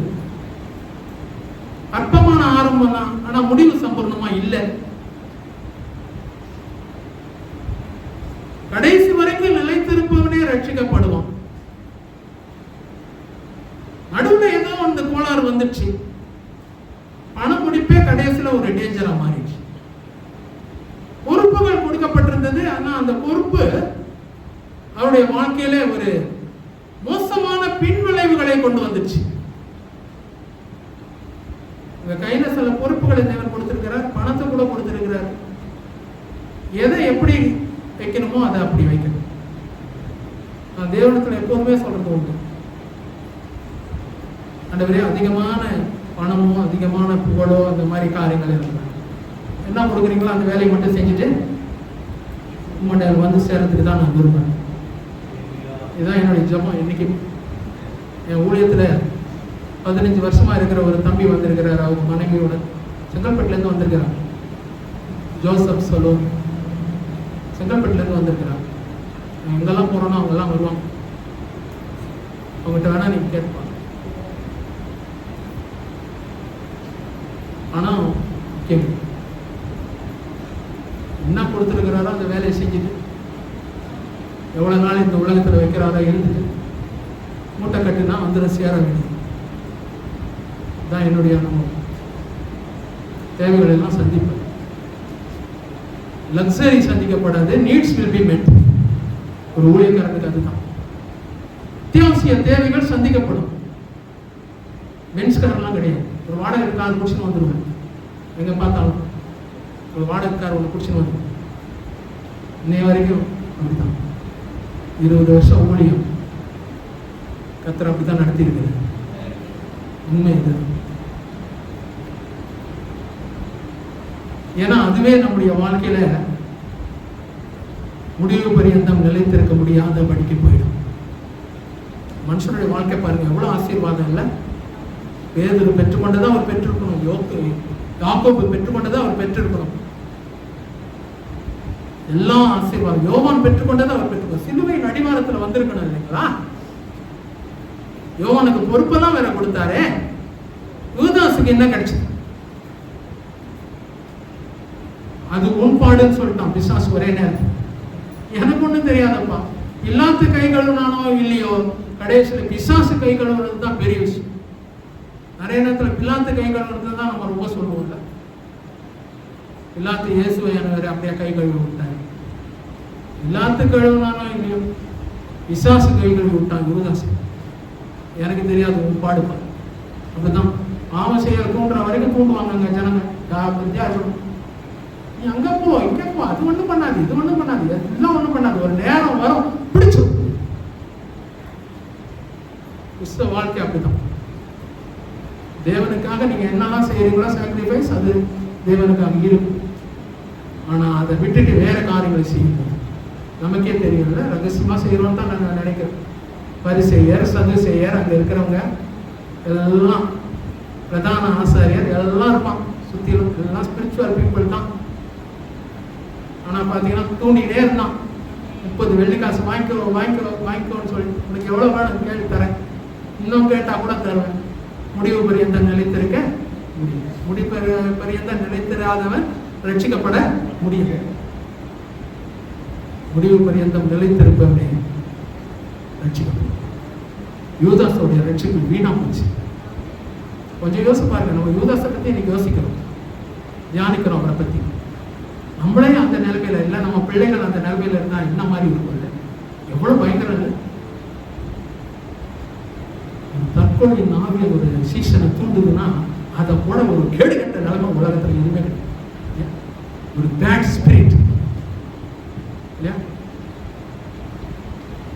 சாக்கத்தியா இருக்கும். பெரிய இதுல இருந்து நாட்கள் பாஸ்டர் ஒழுங்கு பண்ணியிருக்கிறது காரணம் அதுதான். சகையோடைய ரட்சிப்பு வித்தியாசம், ஜெயிலருடைய ரட்சிப்பு வித்தியாசம். பவுலோருடைய ரட்சிப்பு அவரை என்ஜாய் பண்றார், கிஃப்ட்னு சொல்றாரு. ஆனா யூதாஸுடைய ரட்சிப்பு அப்படி முடிவு பரியந்த நிலைத்திருக்கவே முடியும். இரத்த நிலத்தை வாங்கினான். அவன் எங்களில் ஒருவனாக, அப்போஸ்தலர் சொல்லப்பட்டது, எங்களில் ஒருவனாக காணப்படும். பாருங்க, என்ன ஒரு இன்டிமேசி இல்லை. அந்த இறந்துட்டாருன்ற செய்தி, நாண்டு கொண்டு செத்துட்டாருன்ற செய்தி மற்ற சீஷர்களுக்கு வரும்போது எப்படி இருந்திருக்கும்ல? எல்லாம் கொண்டாடி இருப்பாங்களா? மகிழ்ச்சி அடைந்திருப்பாங்களா? மாதிரியான நிலைமை யாருக்கும், நீங்களும் நானும் எழுந்து பிரகாசிக்கிற விளக்கா மட்டும்தான் இருக்கும். இதெல்லாம் சொல்லி இருக்கிறார். காலையில இருந்து உங்களுக்காக உட்கார்ந்து அழுதுருக்கு, சபைக்காக உட்கார்ந்து தேம்பி தேம்பி அழுதுருக்கு. மனைவி இருக்காங்க சாட்சி. ஒருத்தரும் யூதாஸா போயிடக்கூடாது. ட்ரெஷரரா இருக்கலாம், செக்ரட்டரியா இருக்கலாம், கமிட்டி அங்கத்தினரா இருக்கலாம், இங்க வந்து பாய் போடுறவங்களா இருக்கலாம், சேர் போடுறவங்களா இருக்கலாம். மேக்சிமம் காணிக்கை இந்த வருஷம் நான் கொடுத்தேன் சொல்லி இருக்கலாம். யூதாஸா போயிடாது. சில நேரத்துல வார்த்தைகள் கொஞ்சம் கஷ்டமா இருக்கு. ஆனா அதுதான் முடிவு பரியந்தம் நிலைத்திருக்கும். முடிவு பரியந்தம் நிலைத்திருக்க முடியும். அது வரைக்கும் நல்ல அப்போஸ்தலர் தான், நல்ல சீசன் தான். முடிவு பரியந்தம் நிலைத்து கடைசியாக ஒரே ஒரு காரியத்தை சொல்லி, 5வது காரியத்தை சொல்லி எனக்கு கொடுக்கப்பட்ட நேரத்தில் நான் முடிக்க விரும்புகிறேன். எபிரேயர் புஸ்தகம் 2வது அதிகாரம் 4வது வசனம். எபிரேயர் புஸ்தகம் 2வது அதிகாரம் 4வது வசனம் படிக்கலாமே?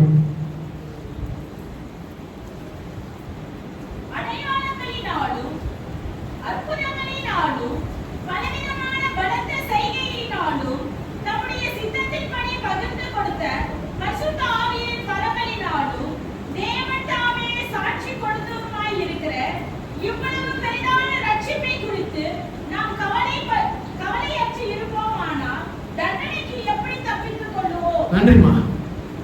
பெரிதான ரட்சிப்பு பெருசு. இப்பதான் நான் சொன்னேன், அதை வச்சுக்கிட்டு என்ன பிரதர் செய்யறது? அப்படி இல்லை. ரட்சிப்பு ரொம்ப பெருசா இருக்கு. ஒருத்தருக்கு ஒரு மாதிரியான இருந்தது. சகையுக்கு ஒரு ரட்சிப்பு இருந்தது வாஞ்சையினால். சிறைச்சாலை தலைவனுக்கு ஒரு ரட்சிப்பு இருந்தது விசுவாசத்தினால். பவுலுக்கு ஒரு ரட்சிப்பு இருந்தது கிருபையினாலே. அது ஈவாக இருந்தது. யூதாசுக்கு ரட்சிப்பு நிறைவேறாத ஒரு ரட்சிப்பு. கடைசியாக இங்க ஒரு சொல்லப்பட்டது, இவ்வளவு பெரிதான ரட்சிப்பை குறித்து கவலையற்று இருப்போமானால் வரும் தண்டனைக்கு, கோபாக்கனைக்கு எப்படி தப்பித்துக் கொள்வோம்? பெரிதான ரட்சிப்பு. அந்த ரட்சிப்புக்கு மதிப்பு கொடுத்த ஒரு மனுஷன் இருக்கிறார். அவருடைய வாழ்க்கை பார்த்து நம்ம பிடிக்க போறோம். லூக்கா எழுதின சுவிசேஷம் 23வது அதிகாரம் 42வது வசனம் படிக்கலாமே? 23:42.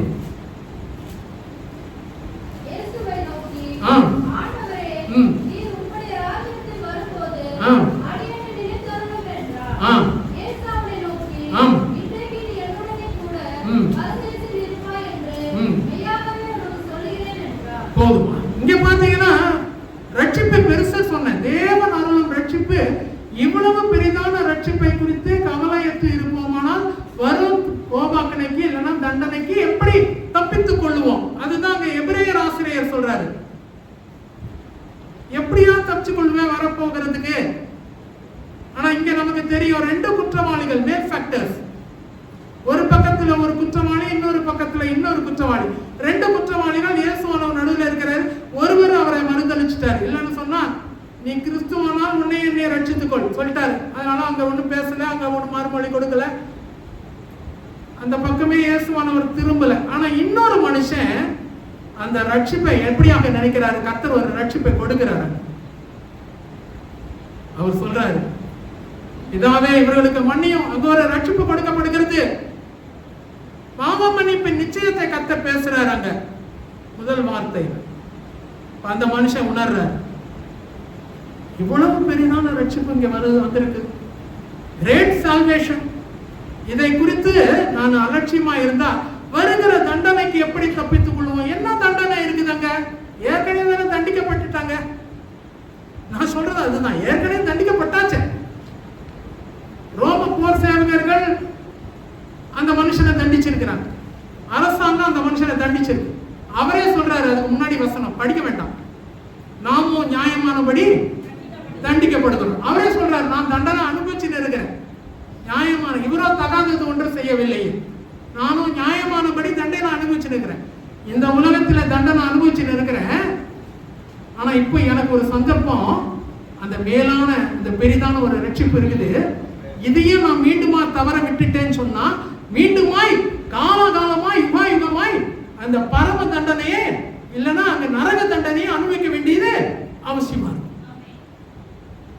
பெரிதான ஒரு ரட்சிப்பை குறித்து நான் கவலையற்று இருக்க மாட்டேன், கவலைப்படுவேன். பாருங்களேன், அந்த மனுஷன் ஆண்டவரே எனக்கு இன்னொரு வாய்ப்பு கொடுங்க, நான் கீழே போயிட்டு இவ்வளவு பேரை நான் சுவிசேஷம் பிரசங்கிக்கிறேன் சொல்லல. அவர் சொல்றது என்னன்னா, இவ்வளவு பெரிதான தண்டனை, இவ்வளவு பெரிதான ரட்சிப்பு இருக்குது, அந்த ரட்சிப்பை நான் தவற விட்டேன்னா எனக்கு நரக பாதாளத்துல ஒரு தண்டனை. இங்கே ஏற்கனவே என்னுடைய லைஃப் ஸ்பாயில் ஆயிடுச்சு, இப்போ என்னுடைய லைஃப் மனம் திரும்பறதுக்கு ஒரு வாய்ப்பு இருக்கு.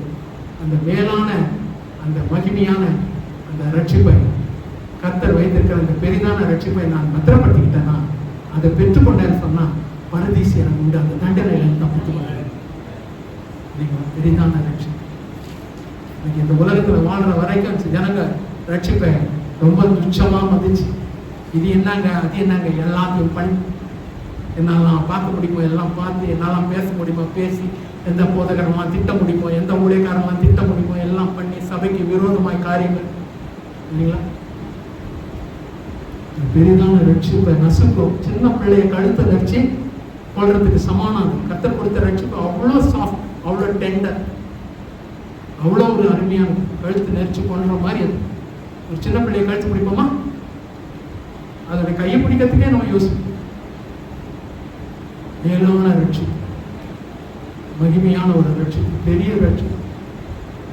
அந்த ரட்சிப்பை குறித்து நான் கவலைப்படாம இருந்தா வருகிற தண்டனைக்கு எப்படி? அவர் இந்த உலகத்தில் இருக்கிற தண்டனை பற்றி பேசல, ஏற்கனவே தண்டனை அனுபவிச்சிட்டாரு. கொஞ்ச நேரத்தில் மறிக்க போறாரு, அவருடைய வாழ்க்கை கொஞ்ச நேரத்தில் முடிய போகுது. இயேசுவானவரும் முடிய போகுது, இவரும் முடிய போகுது. ஆனா அந்த மேலான ரட்சிப்பை, அந்த பெரிய ரட்சிப்பை நான் பெற்றுக்கொண்டேன்னு சொன்னான். இந்த உலகத்தின் வாழ்க்கை எனக்கு வலியோட முடிஞ்சிருந்தா கூட, சிலுவையிலெல்லாம் அரையும் போதெல்லாம் வலியெல்லாம் இருக்கும்ல, இயேசுவானர் என்ன வலி இருந்திருக்கோ அந்த வலியெல்லாம் இருக்கும்ல. ஆனா அடுத்த வாழ்க்கையில வலி இல்லாத ஒரு பரதீஸ் கர்த்தர் இன்னைக்கு வைத்திருக்கிறார். அந்த பெரிய ரட்சிப்பை கர்த்தர் நமக்கு தருவாரா? கண்களை மூடி நாம் செல்கிறோம். எங்களை நேசிக்கிற எங்கள் நல்ல தேவன், யூதாசுடைய ரட்சிப்பு ரொம்ப மோசத்துல போய் முடிஞ்சது. ஆனா கள்ளனா இருந்த ஒரு மனுஷனுடைய ரட்சிப்பு ஆண்டவரே பரதீசில முடிஞ்சு. இன்னைக்கு எங்களுடைய ரட்சிப்பு அப்படியாக இருக்க அட்வென்ட் சர்ச் கொலப்பாக்கம் ஆண்டவரே, இன்னைக்கு சகைவன் ரட்சிப்பை போல, அட்வென்ட் சர்ச் கொலப்பாக்கம் ஜெயிலரின் ரட்சிப்பை போல, அட்வென்ட் சர்ச் கொலப்பாக்கம் அப்போஸ்தலர் பவுலின் ரட்சிப்பை போல, அப்போஸ்தலர் மற்றவர்களை போல, அட்வென்ட் சர்ச் கொலப்பாக்கம் இந்த குற்றவாளியின் ரட்சிப்பை போல காணப்பட கிருபித்தார். நாங்க யாரும் ஆகாதவனாய் போகாதபடி ஆண்டவரே எங்களுடைய வாழ்க்கையை கீழ்ப்படுத்தி ஒடுக்க கிருபித்தார். கொடுத்த நல்ல ஒரு வாய்ப்புக்காக நன்றி. உங்களுடைய மகனுக்காக நாங்கள் நன்றி செலுத்துகிறோம். ஆண்டவரே, அவருடைய எண்ணமும் என்னுடைய எண்ணமும் ஒன்னே ஒண்ணுதான், யாரும் யூதர்ஸா போயிடக்கூடாது. ஆண்டவரே, யாரும் தேமாவாக போயிடக்கூடாது. தேமா இப்பிரபஞ்சத்தின் மீது ஆசைப்பட்டு என்னை விட்டு விலகி போனான்னு சொல்லி பவுல் சொல்றார். அப்படியாக யாரும் போயிடக்கூடாதுன்றதுதான் இந்த குட் ஃப்ரைடே ஆண்டவரே இந்த சிலுவை தியான விதம் இருதயத்தின் ஆழத்திலிருந்து நன்றி செலுத்துகிறோம். இயேசுவின் நாமத்தில் ஆமென். சேர்ந்து சொல்வாய் ஆத்மாவே கர்த்தரை ஸ்தோத்திரி. முழு நிறையான நாமத்தை இந்த சிலுவை தியான நாளில் 4வது 6வது கர்த்தரை வார்த்தை கொடுக்கும்படியாக நான் ஏற்கனவே நோட்டீஸ் கொடுக்கப்பட்டிருக்கிறது. எம்பிடி மினிஸ்ட்ரீஸ் என்று சொல்லி மக்களிடம் பகுதியிலிருந்து கர்த்தர் ஊழியர்கள் செய்து கொண்டிருக்கிற கடந்த பழைய வருட ஆதாரத்தில் கர்த்தர் வார்த்தை கொடுத்த அருமையான டேவிட் ஜெயக்குமார் அவர்களை தொடர்பு கொண்டு அழைத்த போது அவர் உடனடியாக ஏற்றுக்கொண்டு இன்னைக்கு நேரத்தோடு நம்முடைய சமூகத்தில் வந்திருக்கிறார்கள். அவர்களை கொண்டு கர்த்தர் பேசுகிற வார்த்தைகளை நாம் நிதானமாய் பொறுமையாக கேட்டு விடுதலை எழுதி வாய்களை பயனடைய கர்த்தர் சமூகத்தில் அர்ப்பணித்தவர்களாய் இப்போது நம்மத்தில் வந்திருக்கிற ஐயாவை கரங்களை தட்டி வரவேற்போம்.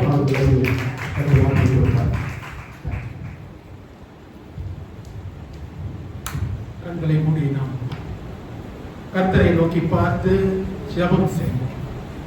எங்களை அதிகமாய் நேசிக்கிற அன்பை பரலோக பிதாவே, ஆண்டவரே, அட்வென்ட் கிறிஸ்தவ சபை கொலப்பாக்கத்துக்காக நாங்கள் இருதயத்தின் ஆழ்த்திலிருந்து நாங்கள் நன்றி செலுத்துகிறோம் சாமி. ஒரு கூட்ட ஜனமாக சிலுவையை தியானிக்க ஆண்டவரே எங்களுடைய ஆசீர்வாதங்களை புதுப்பித்துக் கொள்ள கர்த்தர் பாராட்டின தயவுக்காக ஸ்தோத்திரம். இன்னைக்கு சாயந்தரம் ஆண்டவரே வார்த்தையின் மூலமாக எங்களை சந்திப்பீராக, வார்த்தையின் மூலமாக எங்களை ஆசீர்வதிப்பீராக. வார்த்தை எங்களுக்கு நல்ல ஒரு விடுதலை, ஒரு மாற்றத்தை கொண்டு வரட்டும். ஆண்டவரே, என்ன பேச சித்தம் வைத்திருக்கிறீரோ அதை பேசுவீரா. ஆண்டவரே, எந்த சுயம் என்னிலிருந்து வெளிப்பட வேண்டாம், எந்த மாம்சம் என்னிலிருந்து வெளிப்பட வேண்டாம், என்னுடைய ஞானம் வெளிப்பட வேண்டாம், என்னுடைய எண்ணங்கள் வெளிப்பட வேண்டாம். இயேசுவானவர் மாத்திரம் ஆண்டவரே உடைய வார்த்தையின் மூலமாக எங்களோடு பேசுவீராக, என்னோட பேசுவீராக. எதை சொன்னா எங்களுக்கு பிரயோஜனமோ, எதை சொன்னா எங்களுக்கு ஆசீர்வாதமோ, ஆண்டவரே அந்த வார்த்தையை மாத்திரம் இன்னைக்கு நீர் தோனிக்க பண்ணுவீராக. என்னை தாழ்த்தி உடைய சமூகத்தில் அர்ப்பணிக்கிறோம். எல்லாம் துதிக்கான மகிமை இயேசுவானவர் ஒருவருக்கே. இயேசுவின் நாமத்தில் ஜெபிக்கிறோம் ஜீவனுள்ள பிதாவே, ஆமென். ஆண்டவராக இயேசு கிறிஸ்துவின் இனிய நாமத்தில் வந்திருக்கிற கர்த்தருடைய பிள்ளைகள் ஒவ்வொருவருக்கும் என்னுடைய அன்பின் வாழ்த்துக்களை நான் நிறைவாய் தெரிவித்துக் கொள்கிறேன். வார்த்தை மூலமாக கர்த்தர் நம்மை நிச்சயமாக ஆசீர்வதிப்பாராக. மீண்டுமாய் ஒரு சமயம் உங்களை பார்ப்பதற்கு கர்த்தர் எனக்கு பாராட்டின தயவுக்காக நான் தேவனுக்கு நன்றி செலுத்துகிறேன். அருமையா என்னை அழைத்த ரெவரண்ட் ஐயா அவர்களுக்கு என்னுடைய நன்றியை நான் தெரிவித்துக் கொள்கிறேன். பெர்னார்ட் ஜேம்ஸ் ஐயா அவர்களுக்கு என்னுடைய இருதயத்தின் ஆழத்திலிருந்து நன்றிகளை செலுத்துகிறேன். கர்த்தர் கொடுத்த நல்ல ஒரு தருணத்துக்காக நான் தேவனுக்கு நான் நன்றி செலுத்துகிறேன். கர்த்தர் உங்களையும் உங்க சபைகளையும் உங்க ஊழியங்களையும் உடைய திருச்சபையும் கர்த்தர் நிறைவாய் குடும்பங்களையும் ஆசீர்வதிப்பாராக. இன்னைக்கு உங்களுக்கு முன்பாக நான் இருக்கும்போது கர்த்தர் எனக்கு சபையின் மூலியமாக, போதகர் ஐயா மூலியமாக கர்த்தர் எனக்கு கொடுத்திருக்கிற ஒரு தலைப்பு என்னன்னு சொன்னா ரட்சிப்பு, சால்வேஷன். அதை தான் நம்ம இன்னைக்கு பார்க்க போறோம். ரட்சிப்பு என்ற ஒரு தலைப்பின் கீழாக நாம இன்னைக்கு இந்த செய்தியை நாம் தியானிக்க போறோம். பெரிய டாபிக் அது. கிருபை எவ்வளவு பெருசோ ரட்சிப்பு அந்த அளவுக்கு டாபிக் ரொம்ப பெருசு. பழைய ஏற்பாட்டில் சொல்லி இருக்கிற ரட்சிப்பு வேற, புதிய ஏற்பாட்டில் சொல்லி இருக்கிற ரட்சிப்பு வேற. குறிப்பாக புதிய ஏற்பாட்டில் சொல்லப்பட்டிருக்கிற ரட்சிப்பை இன்னைக்கு நாம தியானிக்கலாம் சொல்லி நான் நினைக்கிறேன். இதற்கு எடுத்துக்கொண்ட ஒரு வேத வசனம் யூதா புஸ்தகம் 3வது வசனத்தை படிக்கலாமே. ஒரே ஒரு அதிகாரம் தான் இருக்குது. பொதுவான ரட்சிப்பை குறித்து உங்களுக்கு எழுதும்படி நான் மிகவும் கருத்துள்ளவனாய் இருக்கையில். போதும் தம்பி. அருமையான மகன் அவர்கள் படித்த ஒரு வசனம், பொதுவான ரட்சிப்பை குறித்து நான் உங்களுக்கு எழுதுகையில் மிகவும் கருத்து உள்ளவனாய் இருக்கிறேன்னு சொல்லி யூதா எழுதுகிறதை நாம் பாருங்க. ஜெனரல் சால்வேஷன், பொதுவான ரட்சிப்பு. இந்த வசனத்தை வைத்து நாம இன்னைக்கு தியானம் பண்ணலாம் சொல்லி நான் நினைக்கிறேன். எனக்கு கொடுக்கப்பட்டிருக்க தலைப்புக்கு ஏற்றபடியாக அது காணப்படும் சொல்லி நான் யோசிக்கிறேன். ஒரு 5 விதமான ரட்சிப்பை இன்னைக்கு நாம பார்க்க போகிறோம். வேதத்தின் அடிப்படையில் யார் யாரு ரட்சிப்பை பெற்றாங்க, எந்த சூழ்நிலையில ரட்சிப்பை பெற்றாங்க, அவங்க அந்த ரட்சிப்பை பெற்ற பிறகு அவங்க வாழ்க்கையில என்ன மாற்றங்கள் நேரிட்டது. இது நம்முடைய வாழ்க்கைக்கு ரொம்ப பிரயோஜனமா இருக்கும்னு சொல்லி நான் நம்புறேன். கர்த்தர் எனக்கு கிருபையா 20 வயசுல ரட்சிப்பை கர்த்தர் கொடுத்தார். ஒரு கூட்டத்துல பங்கு பெறும் போது இயேசு அழைக்கிறார். கூட்டத்துல எல்லாத்திலுமே தோல்வியோடு இருந்த எனக்கு என்னுடைய தாயாரும் என்னுடைய சகோதரியும் அழைத்து கொண்டு போனாங்க. அங்க தேவ செய்தியின் மூலமாக கர்த்தர் என்னோடு பேசினார். பிறகு ஆல்டர் கால் கூப்பிட்டாங்க. யாரெல்லாம் இயேசுவானவரை ஏற்றுக்கொள்ள விரும்புறீங்களோ முன்னாடி வாங்க, உங்களுக்காகலாம் நாங்க ஜெபிக்கிறோம். என்னுடைய வாழ்க்கையில இருந்த போராட்டங்கள் நீங்கன்னு சொல்லி நானும் முன்னாடி போனேன். இப்போ இயேசுவானவரெல்லாம் பத்தி ஒன்றும் தெரியாது, செய்தி மட்டும்தான் கேட்டேன். அதான் முதல் தடவை நான் கேட்ட ஒரு செய்தி. 20 வயசு, இன்ஜினியரிங் முடிச்சிருக்கிற ஒரு ஒப்பு கொடுத்தேன். அன்னைக்கு கர்த்தர் என்னை கிருபையா ரட்சித்தார். இன்னைக்கு எனக்கு 58 முடிந்து 59வது வயதுல இருக்கிறேன். கிட்டத்தட்ட 40 வருஷம் இந்த ரட்சிப்பை காத்துக்கொள்ள கர்த்தர் எனக்கு கிருபை வைத்தார். இதுதான் உண்மை. ஆமா, எத்தனையோ சவால்கள், எத்தனையோ போராட்டங்கள். அதுல ஒரு 20 ஆண்டுகள் முழு நேர ஊழியம். இப்போ 39வது வயசுல நான் முழு நேர ஊழியத்துக்கு வந்தேன். எனக்கு 59னா 20 வருஷம். 20 வருஷம் முழு நேரத்துல இருக்கிறதுக்கு கர்த்தர் எனக்கு கிருபை வைத்தார். முதல்ல என்னுடைய பாஸ்டர் என்ற ஒரு வார்த்தை கேட்டாங்க சின்ன வயசுல இருக்கும்போது. தம்பி, நீ ரட்சிக்கப்பட்டிருக்கியா? எனக்கு தெரியல அது என்னன்னு, என்ன கேட்கிறாருன்னு தெரியல. நான் பல பதில்கள் அவருக்கு சொன்னேன். ஐயா, நான் வேதத்தை படிப்பேன், ஒழுங்கா ஜெபம் பண்ணுவேன், ஆலயத்துக்கு வருவேன், உத்தமமா என்னால என்ன முடியுமோ அதை காணிக்க கொடுப்பேன். தம்பி, இதெல்லாம் நான் கேட்கல. நான் கேட்ட கேள்வி என்னன்னா, நீ ரட்சிக்கப்பட்டிருக்கியா அது சொல்லு. மீண்டுமாய் பல பதில்களை நான் கொடுத்தேன். எனக்கு அது என்ன பதில் கொடுக்கறதுன்னு தெரியல. அப்போ ரட்சிப்பை பற்றி எனக்கு ஒரு அறிவு இல்லை. கடைசியில் அவர்கிட்டே கேட்டேன், ஐயா, நான் ரட்சிக்கப்படணும்னா நான் என்ன செய்யணும், இல்லைன்னா எதை செஞ்சிருந்தா ரட்சி பாவங்கள் மன்னிக்கப்பட்டதா? இயேசுவானவரை சொந்த ரட்சகராக ஏற்றுக்கொண்டு இருக்கிறீர். உலகம் வெளியே போயிட்டு இயேசுவானவர் உனக்குள்ளாக இருக்கிறாரா? அனுதினமும் தேவனுக்காக உத்தமமாய் உண்மையா வாழ்றியா? இல்ல இன்னும் பாவத்துல போராடினே இருக்கிறியா? பாவங்கள் முக்கியமா மன்னிக்கப்பட்டதா? பாவ மன்னிப்பின் நிச்சயம் உன்னுடைய வாழ்க்கையில இருக்குதா? அப்போதான் புரிஞ்சுக்கிட்டேன், இப்படி ஒண்ணு இருக்குது போல.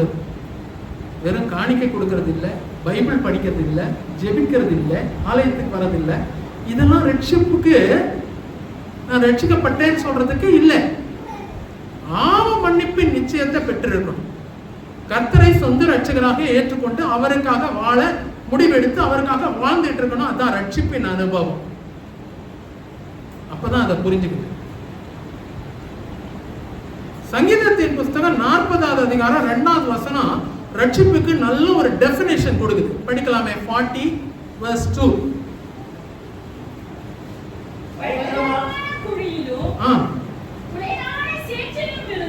ஆமா, என்னை தூக்கி எடுத்து என் கால்களை கண்மலையின் மேல் நிறுத்தி என் அடிகளை உறுதிப்படுத்தி நமது தேவனை குறிக்கும் புதுப்பாட்டை அவர் என் வாயிலே கொடுத்தார். இங்க பாத்தீங்கன்னா இதுதான் ரட்சிப்பின் அனுபவமாய் காணப்படும். ரட்சிப்புனா என்னன்றது பழைய ஏற்பாட்டுல இங்க சங்கீதக்காரன் எழுதுகிறதை பார்க்கிறோம். பயங்கரமான குழி, உளையான சேற்றிலிருந்து தூக்கி எடுத்து, அதுதான் ரட்சிப்பின் அனுபவமா இருக்கு. பயங்கரமான குழி பாவம், பயங்கரமான குழி பிசாசு, பயங்கரமான குழி வியாதி, பயங்கரமான குழி பண நெருக்கடி, பயங்கரமான குழி தற்கொலை நாவிகள். இந்த பயங்கரமான குழியிலிருந்து, உளையான சேற்றிலிருந்து நம்மை தூக்கி எடுத்து கண்மலையின் மேல் நிறுத்தி, கண்மலைன்னா கிறிஸ்து, கண்மலையின் மேல் நிறுத்தி அடிகளை உறுதிப்படுத்தி, அதுக்கு பிறகு கர்த்தரை துதிக்கும் புது பாட்டு. இப்பெல்லாம் இவ்வளவு நேரம் நம்ம பாடணும்ல, அருமையா அழகான பாடல்களை போதகர் ஐயா மூலியமாக நல்ல இசையோடு அபிஷேகத்தோடு மன நிறைவோடு இந்த லெந்து காலத்துல பாடத்துக்கு கர்த்தர் வைத்திருக்கிறார். எல்லாம் புதிய பாடல்கள் இல்லை. பாடுற பாட்டு புதுசா பழசான்றது இல்லை, ஆனா அதுக்கு முன்னாடி இந்த அனுபவம் இருக்கணும். உளையான செட்டிலிருந்து தூக்கி எடுத்திருக்கணும், பயங்கரமான குழியிலிருந்து வெளியே வந்திருக்கணும், கண்மலையின் மேல் நம்மை நிறுத்தி இருக்கணும், அடிகளை உறுதிப்படுத்தி இருக்கணும், கடைசியாக கர்த்தரை துதிக்கும் புதுப்பாட்டு. இதுதான் அங்க ரட்சிப்பின் அனுபவம். முக்கியமாக தூக்கி எடுத்திருக்கணும் கர்த்தர் இதுல இருந்தெல்லாம். இன்னும் அதுலயே இருந்துக்கின்னு இன்னும் கொள்ளாத காரியங்களை செய்து கொண்டு பழைய வாழ்க்கைக்கும் புதிய வாழ்க்கைக்கும் ஒரு மாறுதலே இல்லாதபடிக்கு இருந்துக்கிட்டு நான் ரட்சிக்கப்பட்டேன்னு சொன்னா அது சரியா இருக்காது. கர்த்தருக்கு முன்பாக அது நலமாவும் இருக்காது. பயங்கரமான குழியிலிருந்து எடுத்திருக்கணும், உளையான செட்டிலிருந்து வெளியே வந்திருக்கணும், தூக்கி எடுத்திருக்கணும், கண்மலையின் கிறிஸ்துவின் மேல கர்த்தர் நம்மை நிறுத்தி இருக்கணும், அடிகளை உறுதிப்படுத்தி இருக்கணும். எல்லாத்துக்கும் மேலாக கர்த்தரை துதிக்கும். துதி பின்னாடி தான் வருது பிரியமானவர்களே. முதல்ல இருக்கிற காரியங்கள் எல்லாம் நானும் நீங்களும் அதுல இருந்தெல்லாம் வெளியே வந்திருந்தாதான், கண்மலையின் மேல நம்ம இருந்தாதான், கால்களை அடிகளை உறுதிப்படுத்தி இருக்கணும், இதெல்லாம் செஞ்சிருந்தாதான் ஸ்டெபிளைஸ்ட். அப்பதான் கர்த்தரை துதிக்கும் துதி நம்முடைய வாயில இருக்கும். அதுதான் கர்த்தரை துதிக்கும் புதுப்பாட்டு. அதுதான் புதுப்பாட்டு. இல்லைன்னா நம்ம என்ன பாட்டு பாடினாலும் அது அர்த்தம் இல்லாததா இருக்கும், ரட்சிக்கப்படாத பாடல்களாக அது காணப்படும். இன்னைக்கு இதுதான் நம்முடைய அனுபவமா இருக்கணும். தெரியுமா, கர்த்தர் நம்மை தூக்கி எடுத்துருக்கணும். அந்த அனுபவம் நமக்கு இருக்குதுன்னு சொன்னா கண்டிப்பாக சந்தேகமே இல்லை, நானும் நீங்களும் ரட்சிக்கப்பட்டோம். ஆபத்திலிருந்து, சாபங்கள்ல இருந்து, சிற்றின்பங்கள்ல இருந்து, அசுத்தங்கள்ல இருந்து தேவன் நம்ம எடுத்துருக்கணும். நம்மை சுற்றி நெருக்கி நிற்கிற பாவம் சொல்லப்பட்டிருக்கு. அப்போ ஒண்ணுமே நெருங்காதாயா? சுற்றி நெருக்கி நிற்கிற பாவங்கள், பாரமான யாவற்றையும் சுற்றி நெருக்கி நிற்கிற பாவம். பாவம் என்னைக்குமே சுத்தி தாங்க இருக்கும். அது ரட்சிக்கப்பட்டவனா இருந்தாலும் சரி, படாதவனா இருந்தாலும் சரி. நம்ம வேற ஒரு உலகத்துல போய் வாழ்றது இல்ல. ஆடுகளை ஓநாய்களுக்குள்ளாக அனுப்புறது போல உன்னை அனுப்புறேன். ஓநாய்கள் சுத்தி தான் இருக்கும், பாவம் சுத்தி தான் இருக்கும். அதுக்குள்ளாக நானும் நீங்களும் ஆடுகளாக காணப்படணும். மேய்ப்பன் இருப்பார் நடுவுல. அதான். அதனால வேற ஒரு உலகத்துக்கு போயிட்டோம். ரட்சிக்கப்பட்ட உடனே எல்லாத்தையும் மூட்டை முடிச்சு எல்லாம் காலி பண்ணிட்டு நேரா நாங்க இமயமலைக்கு போயிட்டோம். மவுண்ட் எவரெஸ்ட்ல போய் உட்காந்துட்டோம்.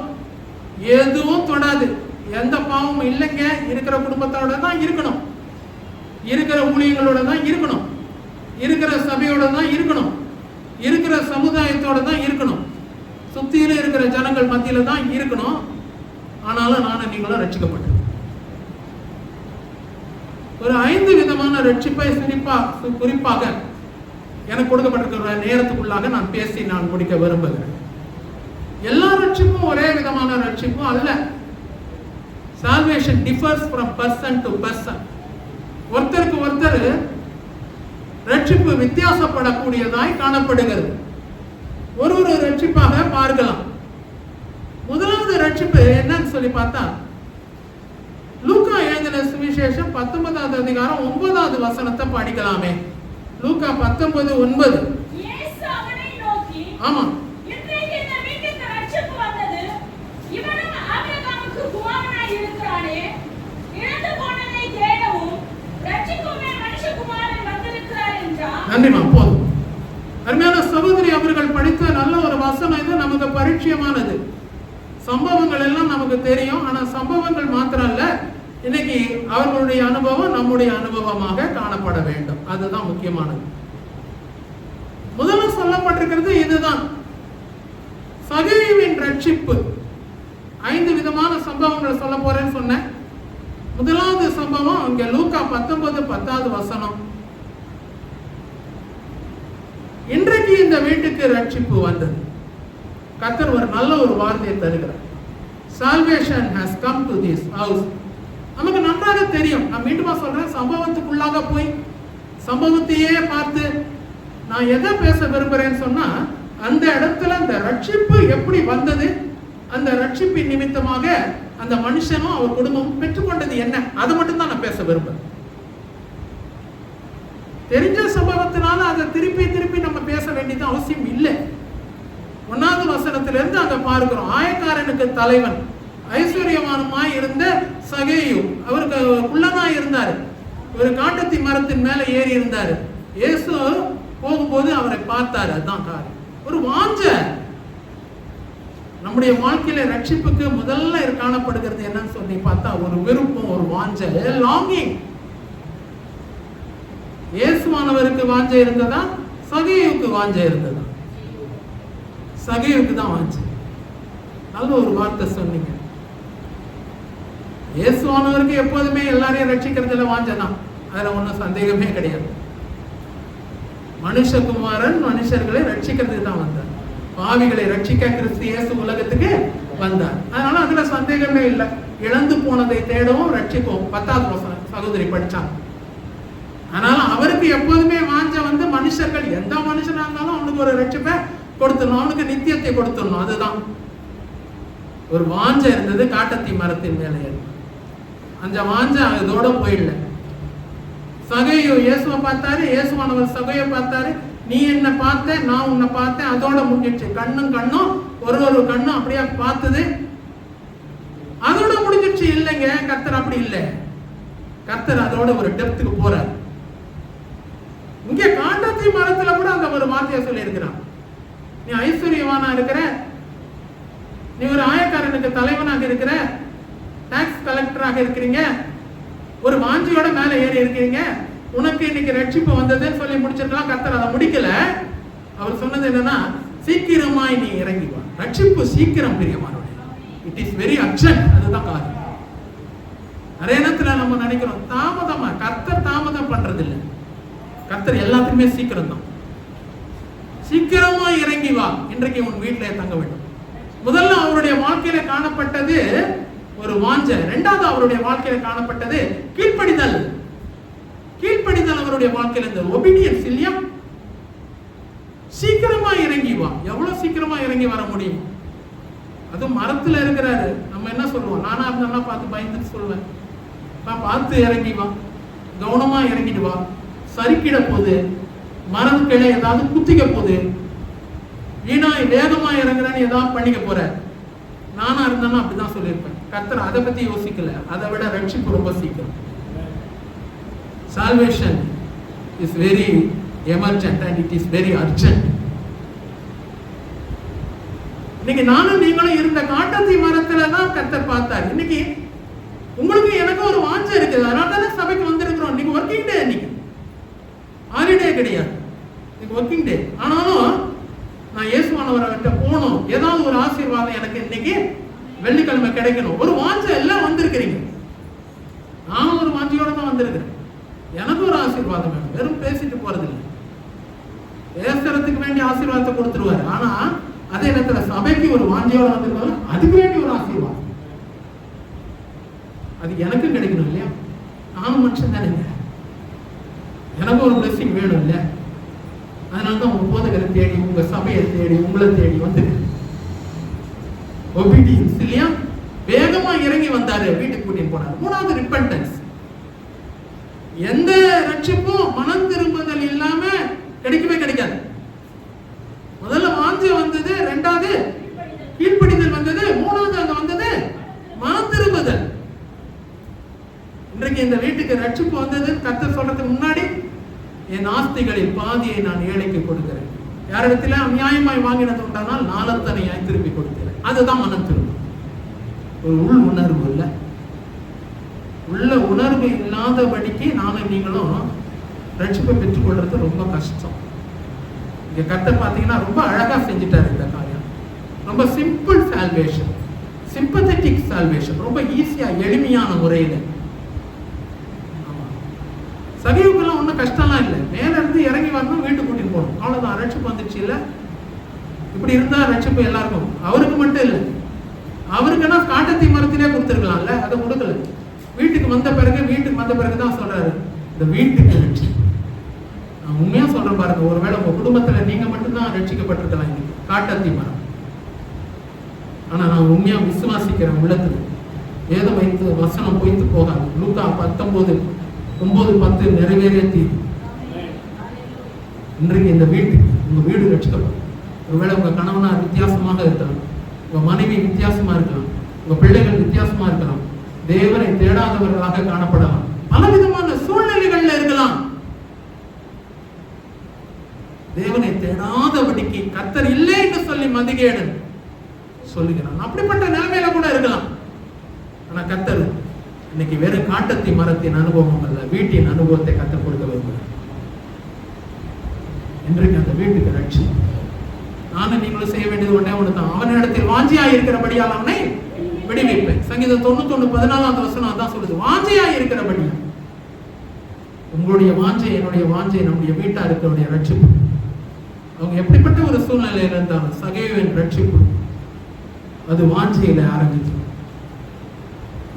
இரண்டாவது விதமான ஒரு ரட்சிப்புக்குள்ளாக கடந்து போகலாம். 5 விதமான காரியங்கள் சொல்றேன். இரண்டாவது விதமான ஒரு அனுபவம்,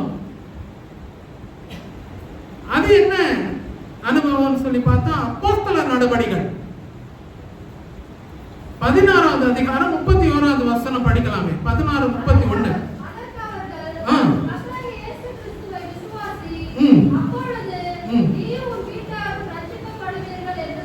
போதுமா? இரண்டாவது ஒரு காரியம் இங்க என்னன்னு சொன்னா சிறைச்சாலைக்காரனுடைய தலைவனுடைய ரட்சிப்பு. முதல்ல சகி ஆயக்காரனின் தலைவனுடைய ரட்சிப்பு. இங்க சிறைச்சாலைக்காரனுடைய தலைவனுடைய ரட்சிப்பை பத்தி இங்க பார்க்கிறோம். இரண்டாவது விதமான ஒரு ரட்சிப்பு, இது ரொம்ப முக்கியமானது. அங்க அந்த மனுஷன் சொல்றது என்னன்னு சொல்லி பார்த்தா இங்க பவுலும் சீலாவும் சொல்ற ஒரு வார்த்தையை தான் இப்ப அருமையான மகள் படித்தார்.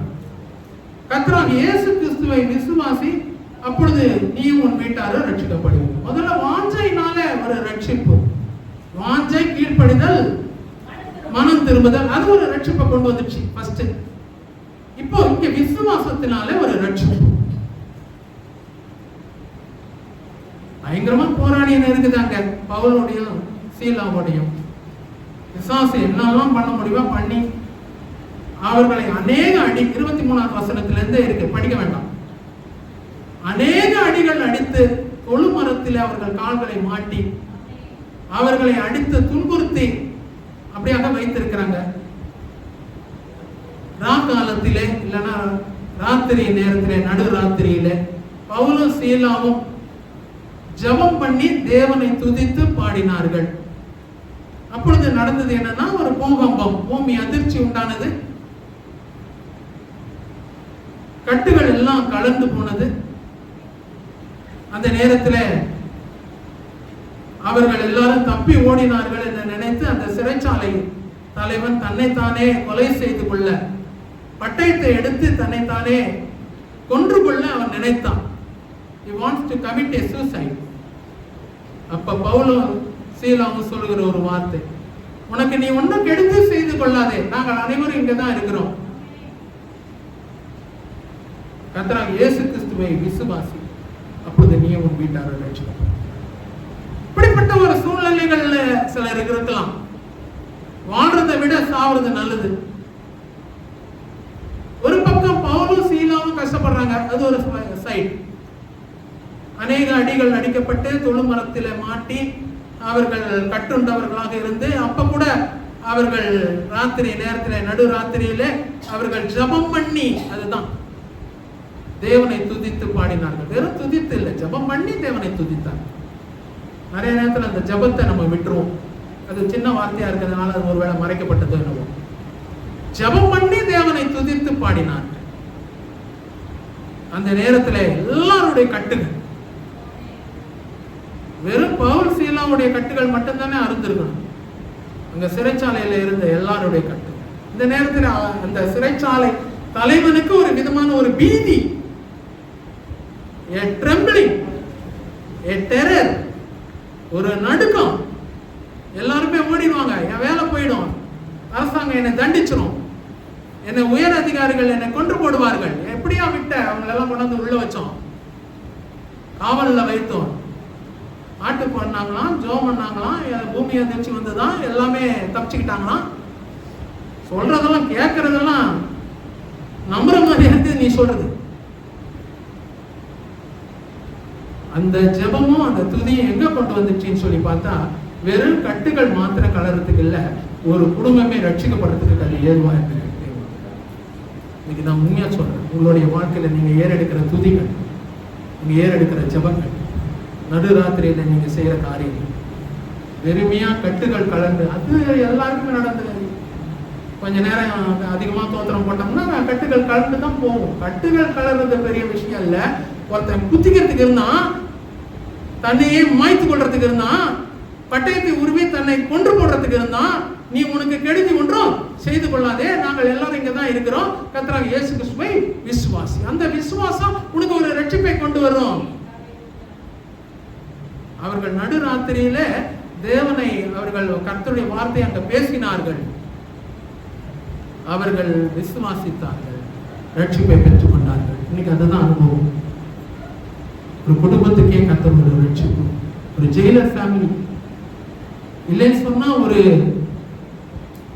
சிறைச்சாலை தலைவனுடைய குடும்பத்துக்கு, அவருக்கு மட்டும் இல்லை, சிறைச்சாலை வீட்டுக்கு அழைத்துன்னு போனார். இங்க பாத்தீங்கன்னா பவுல் சீலாவுடைய காயங்களை கட்டினார், அப்புறம் ஞானஸ்நானம் எடுத்தார். நான் ஒண்ணு சொல்றேன் பாருங்க, ஞானஸ்நானம் எடுக்கும் போது நீங்க மற்றவங்களுடைய காயங்களை கட்டுறவங்களா இருக்கணும். இது ரொம்ப முக்கியமானது. வெறுமையா நம்பருக்காக, கவுண்ட்டுக்காக ஞானஸ்நானம் கிடையாது. ஒருத்தர் எங்க சொன்னாரு, ஐயா 99 பேர் எடுத்துட்டாங்க, இன்னும் ஒருத்தர் எடுத்துட்டா 100 ஆயிடும், அந்த ஒண்ணுதான் என் தேடி. அது தப்பு இல்லை, 100 பேர் கொடுக்கணுன்றது ஒரு பெரிய வாஞ்சை இல்லை, ஞானஸ்நானம். ஆனா அதை விட இங்க முக்கியமா சொல்லப்பட்டது என்னன்னா, பவுல் சீலாவுடைய காயங்களை யாரு காயப்படுத்தினானோ, காயங்களுக்கு காரணமா இருந்தானோ, அவன் அந்த காயத்தை கட்டினாது. அதுக்கு பிறகு ஞானஸ்நானம் அவங்களுக்கு கொடுக்கணும். மற்றவங்களை காயப்படுத்திக்கினே நம்ம ஞானஸ்நானம் பெறுவது அர்த்தம்.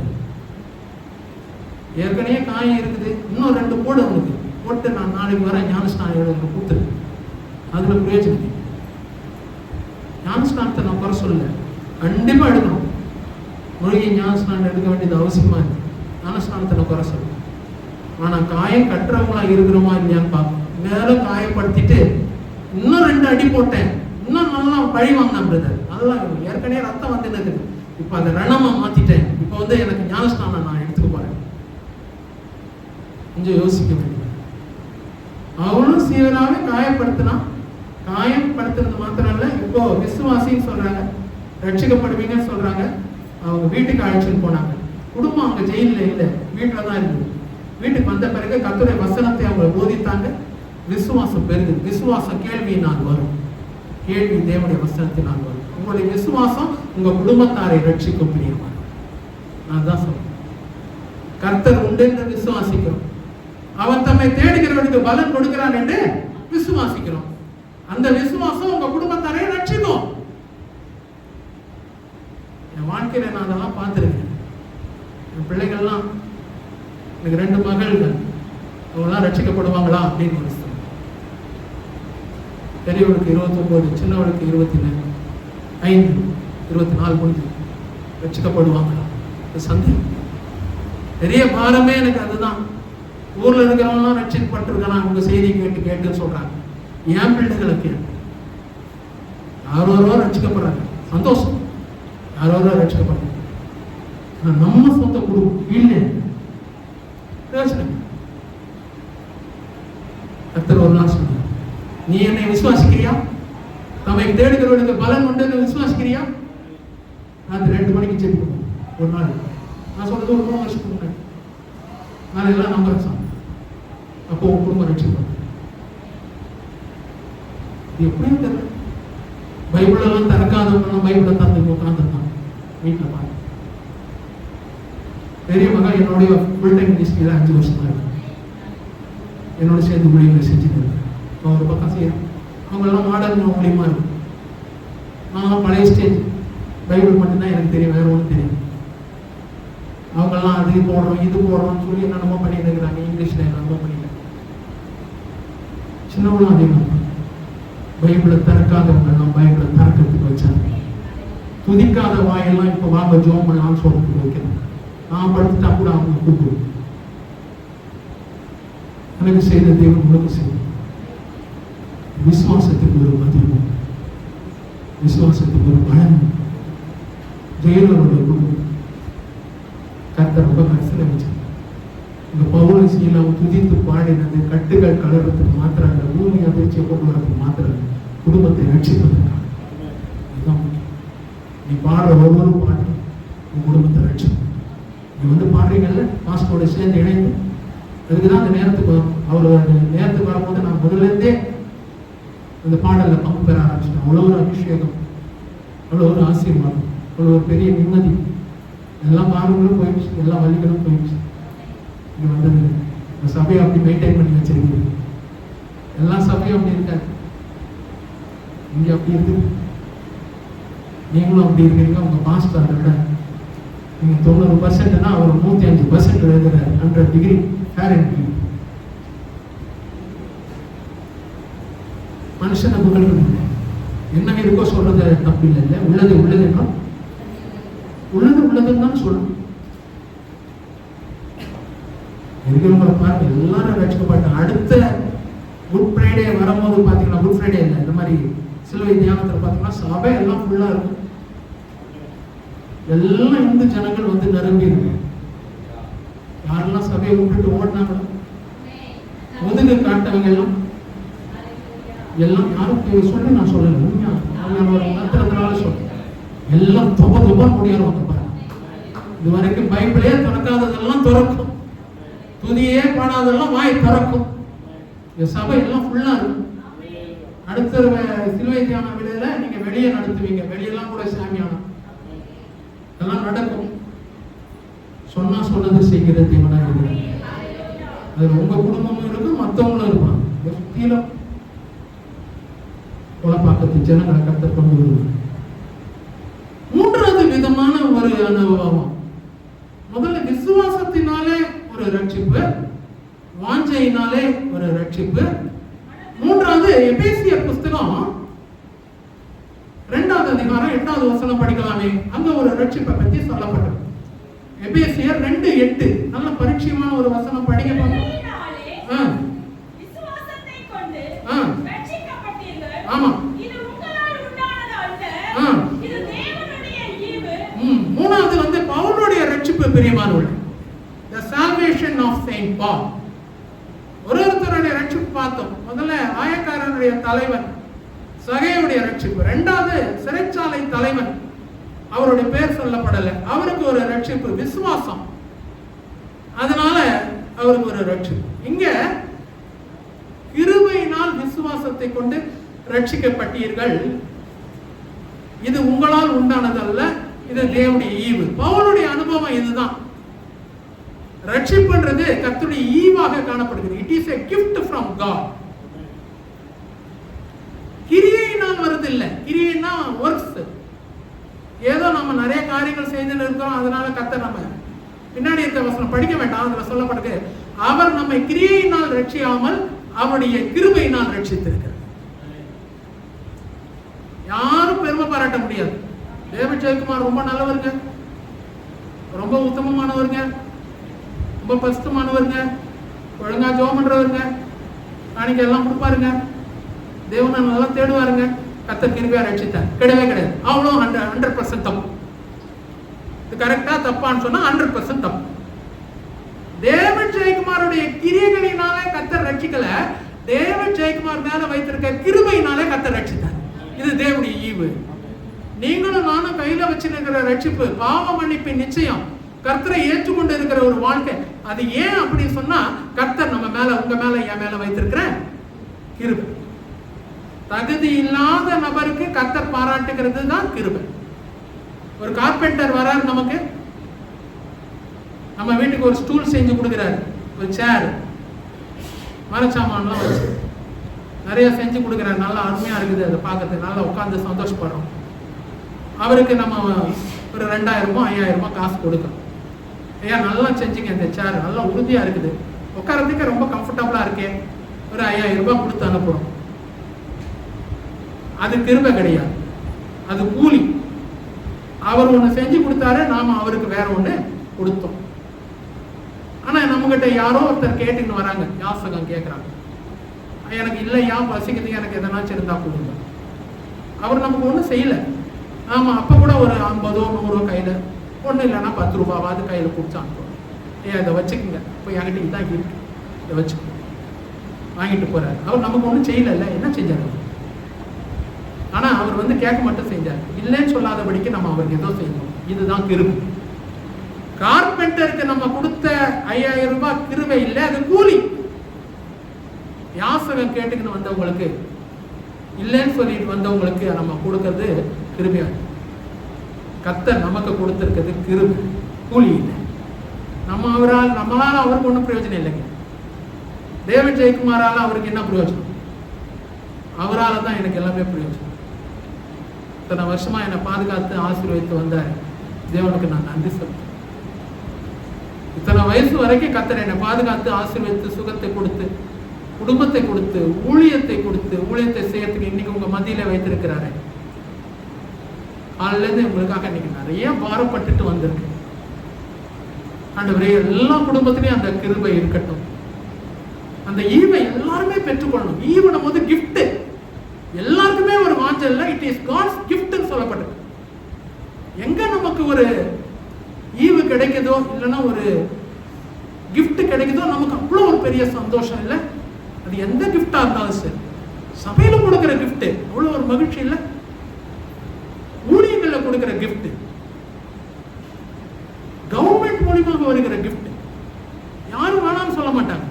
எவ்வளவு வசதியா இருந்தாலும் அதெல்லாம் வேணாம், எனக்கு இருக்கிறது போதும் அப்படியே சொல்லுவாங்க. அவ்வளோ ஆசையா போய் வாங்கிக்கிறோம்ல. கவர்மெண்ட் மூலியமா வந்தா கூட கொச்சப்படுத்த வேண்டாம், கொடுக்குறாங்க வாங்கிக்கிறோம், அவ்வளவுதான். இல்லை ஒன்றும் தப்பு இல்லை. சபை மூலியமா வந்ததில்ல, இந்த பழைய ஆராதனைக்கு நான் வரும்போது எனக்கும் ஒரு கிஃப்ட் எல்லாம் கொடுத்து அனுப்பினீங்க. இன்னைய வரைக்கும் அதை ரொம்ப பத்திரப்படுத்தி எடுத்து வச்சிருக்கிறேன். அது ஒன்றும் வேஸ்ட் ஆகல, அப்படியே இருக்குது. ஒரு பாத்திரம், ஒரு இண்டாலியம் பாத்திரம், ஒரு ஸ்வீட் பாக்ஸ், அதெல்லாம் எனக்கு கொடுத்து அனுப்புனீங்க. பாஸ்டர் மூலியமா வந்தது அவ்வளோ ஒரு பிளெஸிங். சபையிலிருந்து 1ஆம் தேதி மாதமா கர்த்தர் இடத்துல வந்த ஒரு கிஃப்டாக அதை நான் கருதுறேன். எத்தனை பேருக்கு அந்த மாதிரி ஒரு பாக்கியம் இருந்ததுல, எத்தனை ஊழியக்காரருக்கு கிடைச்சது? ஏன் கிடைக்கல? உங்களும் எனக்கும் 1ஆம் தேதியில எல்லாரும் கையிலுமே எல்லாம் போகும்போது பயங்கர சந்தோஷம். அந்த பாத்திரம் எப்படி பலப்படுத்ததோ உங்க முகங்களும் அந்த அளவுக்கு பலப்படுத்துது. பிரியமா, எல்லாம் மகிமை தேவனுக்கு செலுத்துற. உங்க பாஸ்டருக்கு ரொம்ப நன்றி செலுத்த. நல்ல தியாகம் உள்ள ஒரு பாஸ்டர் கர்த்தர் கிருபையா கொடுத்தார். அவர் சொன்னாரு, நான் யார்கிட்ட ரொம்ப பழக மாட்டேன், நான் ஒரு டைப். அவர் ஒரு டைப்னா நான் ஒரு டைப். நானும் யார்கிட்டையும் பழக மாட்டேன். இந்த ஒரு இடம் தான் அந்த மாதிரி எனக்கு ரொம்ப ஒரு அனுபவத்தோட பேசிட்டு இருக்கேன். இல்லைன்னா இப்படியெல்லாம் பேச எதுக்கு சொல்றேன்னா, அப்படி ஒரு கிஃப்ட்னா எல்லாரும் கர்த்தர் எல்லாத்த விட பெரிய கிஃப்டாக ரட்சிப்பை கொடுத்துருக்கு. ரொம்ப முக்கியமானது. அலட்சியமான செலவு அதை வச்சுக்கிட்டு என்னையா செய்யறது? இல்லைங்க, அது இல்லைன்னா மேல போகவே முடியாது. அதுதான் இன்னைக்கு ராத்திரி உன்னுடைய ஆத்மா உன்னிலிருந்து எடுத்துக்கொள்ளப்பட்டுமானால் நீ சேர்த்து வைத்தவைகள் எல்லாம் யாருடையதான்? போயிடுச்சுன்னா ஒண்ணும் பண்ண முடியாது. மார்க் போடுறது, திருத்துறது, ரேங்க் போடுறதெல்லாம் கர்த்தர் தான். பேசிக்கா இருக்க வேண்டியது ரட்சிப்பு, பாவ மன்னிப்பு. நிச்சயம் அவருடைய ரத்தத்தினால் கழுவப்பட்டு அவருக்காக வாழ்கிற ஒரு அனுபவம். இது இல்லைன்னு சொன்னா நானும் நீங்களும் எத்தனை கோடி காணிக்கை கொடுத்தா, எத்தனை ஆயிரங்களுக்கு ஊழியங்கள் செய்தால், எத்தனை காரியங்களுக்கு விழுந்து விழுந்து ஜெபம் பண்ணால், எத்தனை போர்களை நம்முடைய ஜெபத்தினால நிறுத்தினால் பயன்பட ரொம்ப முக்கியமா இருக்கு. 3வது காரியம் என்னன்னு சொன்னா அது தேவனுடைய ஈவு, கிருபை. பவுல் தான் நிறைய கிருபை பத்தி பேசுறாரு. என் கிருபை உனக்கு போதும் கர்த்தர் சொன்னது காரணமே அது. அதிகமான கிருபை, அவர் அதிகமான கிருபை அளிக்கிறார். பவுலுக்கு நிறைய கிருபை கொடுக்கப்பட்டது. பெரிய பவுலுடைய அனுபவம் அதுதான். ஜெயிலருடைய அனுபவம் விசுவாசம், சகையின் அனுபவம் வாஞ்சை. இங்க பவுலுடைய அனுபவம் என்னன்னு சொல்லி பார்த்தா அந்த கிருபை. இன்னும் 2 இருக்கு. 5வது ரொம்ப ஆசீர்வாதம், ஆனா 4வது கொஞ்சம் எச்சரிப்பு. 13வது அதிகாரம் 13வது வசனம் மார்க்கு படிக்கலாமே. அது கொஞ்சம் டேஞ்சரான காரியம், கொஞ்சம் யோசிக்க வேண்டியதா இருக்கு.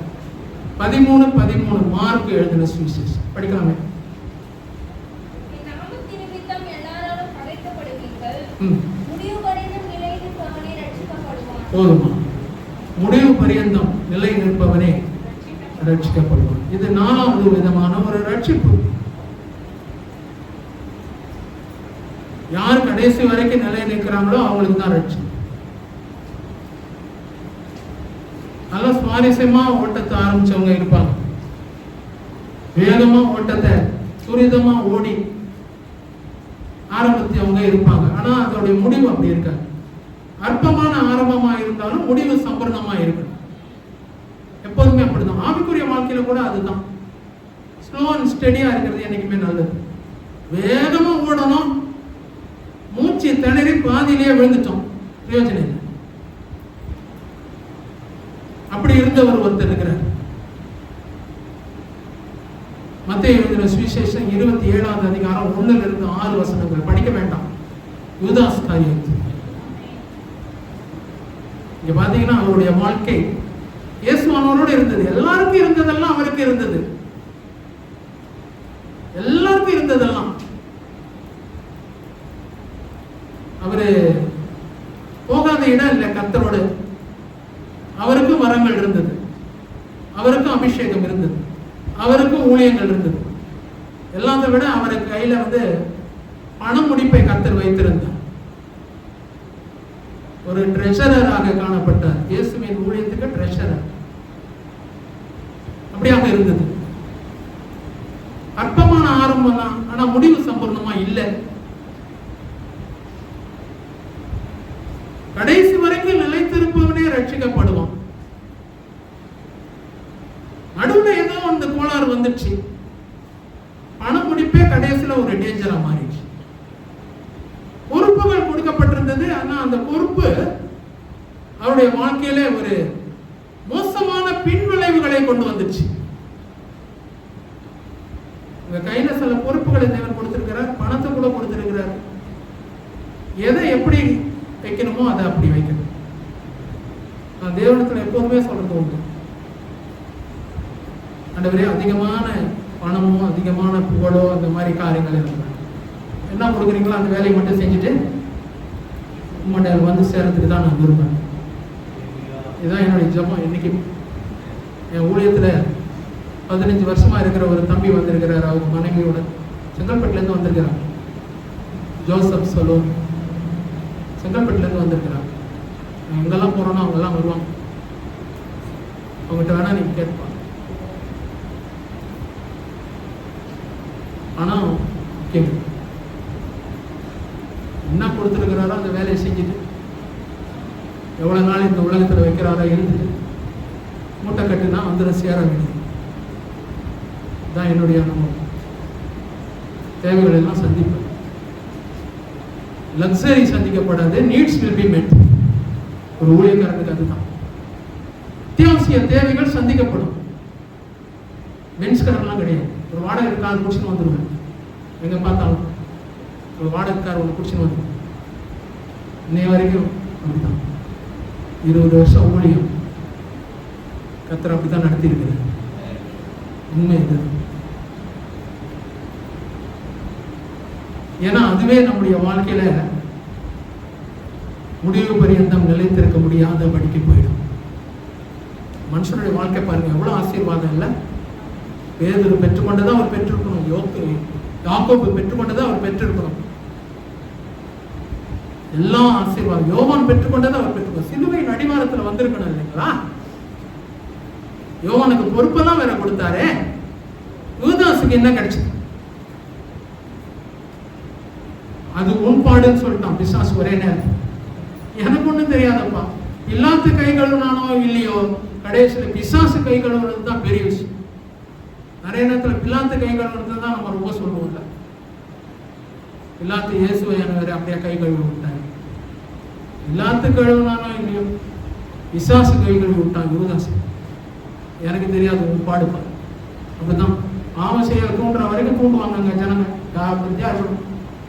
நீ அங்க போ இங்க போ, அது ஒண்ணும் பண்ணாது இது ஒண்ணும் பண்ணாது எல்லாம் ஒண்ணும் பண்ணாது. ஒரு நேரம் வரும் பிடிச்சு. கிறிஸ்தவ வாழ்க்கை அப்படிதான். தேவனுக்காக நீங்க என்னெல்லாம் செய்யறீங்களோ சாக்ரிஃபைஸ் அது தேவனுக்காக இருக்கும். ஆனா அதை விட்டுட்டு வேற காரியங்களை செய்யணும். நமக்கே தெரியல, ரகசியமா செய்யறோம் தான் நான் நினைக்கிறேன். பரிசேயர், சதுசேயர், அங்க இருக்கிறவங்க எல்லாம், பிரதான ஆசாரியர் எல்லாம் இருப்பான் சுத்திலும், எல்லாம் ஸ்பிரிச்சுவல் பீப்புள் தான். ஆனா பாத்தீங்கன்னா தூண்டிகிட்டே இருந்தான். 30 வெள்ளிக்காசு வாங்கிக்கோன்னு சொல்லி, உனக்கு எவ்வளவு வேணும் கேள்வி தரேன், இன்னும் கேட்டா கூட தருவேன். முடிவு பரியந்தம் நிலைத்திருக்க முடியும். முடிவு பரியந்தம் நிலைத்திராதவன் ரட்சிக்கப்பட முடியல. முடிவு பரியந்தம் நிலைத்திருப்பவனே ரட்சிக்கப்படும். யூதாஸோடைய ரட்சிப்பு வீணா போச்சு. கொஞ்சம் யோசிச்சு பாருங்க. நம்ம யூதாஸை பத்தி இன்னைக்கு யோசிக்கிறோம், தியானிக்கிறோம் அவரை பத்தி. நம்மளே அந்த நிலைமையில இல்லை, நம்ம பிள்ளைகள் அந்த நிலைமையில இருந்தா என்ன மாதிரி இருக்கும்? இல்லை, எவ்வளவு பயங்கரம் இல்லை? தற்கொலை நாவிய ஒரு சீசனை தூண்டுதுன்னா அதை போல ஒரு கேடுகட்ட நிலைமை உலகத்துல எதுவுமே கிடையாது. ஒரு பேட் ஸ்பிரிட் இல்லையா? சாக்கத்தியா இருக்கும் பெரிய. இதுல இருந்து நாட்கள் பாஸ்டர் ஒழுங்கு பண்ணியிருக்கிறது காரணம் அதுதான். சகையோடைய ரட்சிப்பு வித்தியாசம், ஜெயிலருடைய ரட்சிப்பு வித்தியாசம். பவுலோருடைய ரட்சிப்பு அவரை என்ஜாய் பண்றார், கிஃப்ட்னு சொல்றாரு. ஆனா யூதாஸுடைய ரட்சிப்பு அப்படி முடிவு பரியந்த நிலைத்திருக்கவே முடியும். ரத்த நிலத்தை வாங்கினான். அவன் எங்களில் ஒருவனாக, அப்போஸ்தலர் சொல்லப்பட்டது, எங்களில் ஒருவனாக காணப்படும். பாருங்க, என்ன ஒரு இன்டிமேசி இல்லை. அந்த இறந்துட்டாருன்ற செய்தி, நாண்டு கொண்டு செத்துட்டாருன்ற செய்தி மற்ற சீஷர்களுக்கு வரும்போது எப்படி இருந்திருக்கும்ல? எல்லாம் கொண்டாடி இருப்பாங்களா? மகிழ்ச்சி அடைந்திருப்பாங்களா? மாதிரியான நிலைமை யாருக்கும், நீங்களும் நானும் எழுந்து பிரகாசிக்கிற விளக்கா மட்டும்தான் இருக்கும். இதெல்லாம் சொல்லி இருக்கிறாரு. காலையில இருந்து உங்களுக்காக உட்கார்ந்து அழுதுருக்கு, சபைக்காக உட்கார்ந்து தேம்பி அழுதுருக்கு. மனைவி இருக்கிறாங்க சாட்சி. ஒருத்தரும் யூதாஸா போயிடக்கூடாது. ட்ரெஷரரா இருக்கலாம், செக்ரட்டரியா இருக்கலாம், கமிட்டி அங்கத்தினரா இருக்கலாம், இங்க வந்து பாய் போடுறவங்களா இருக்கலாம், சேர் போடுறவங்களா இருக்கலாம். மேக்சிமம் காணிக்கை இந்த வருஷம் நான் கொடுத்தேன் சொல்லி இருக்கலாம். யூதாஸா போயிடாது. சில நேரத்தில் வார்த்தைகள் கொஞ்சம் கஷ்டமா இருக்கு. ஆனா அதுதான் முடிவு பரியந்தம் நிலைத்திருக்கும். முடிவு பரியந்தம் நிலைத்திருக்க முடியும். அது வரைக்கும் நல்ல அப்போஸ்தலர் தான், நல்ல சீசன் தான். முடிவு பரியந்தம் நிலைத்து கடைசியாக ஒரே ஒரு காரியத்தை சொல்லி, 5வது காரியத்தை சொல்லி எனக்கு கொடுக்கப்பட்ட நேரத்தில் நான் முடிக்க விரும்புகிறேன். எபிரேயர் புஸ்தகம் 2வது அதிகாரம் 4வது வசனம். எபிரேயர் புஸ்தகம் 2வது அதிகாரம் 4வது வசனம் படிக்கலாமே?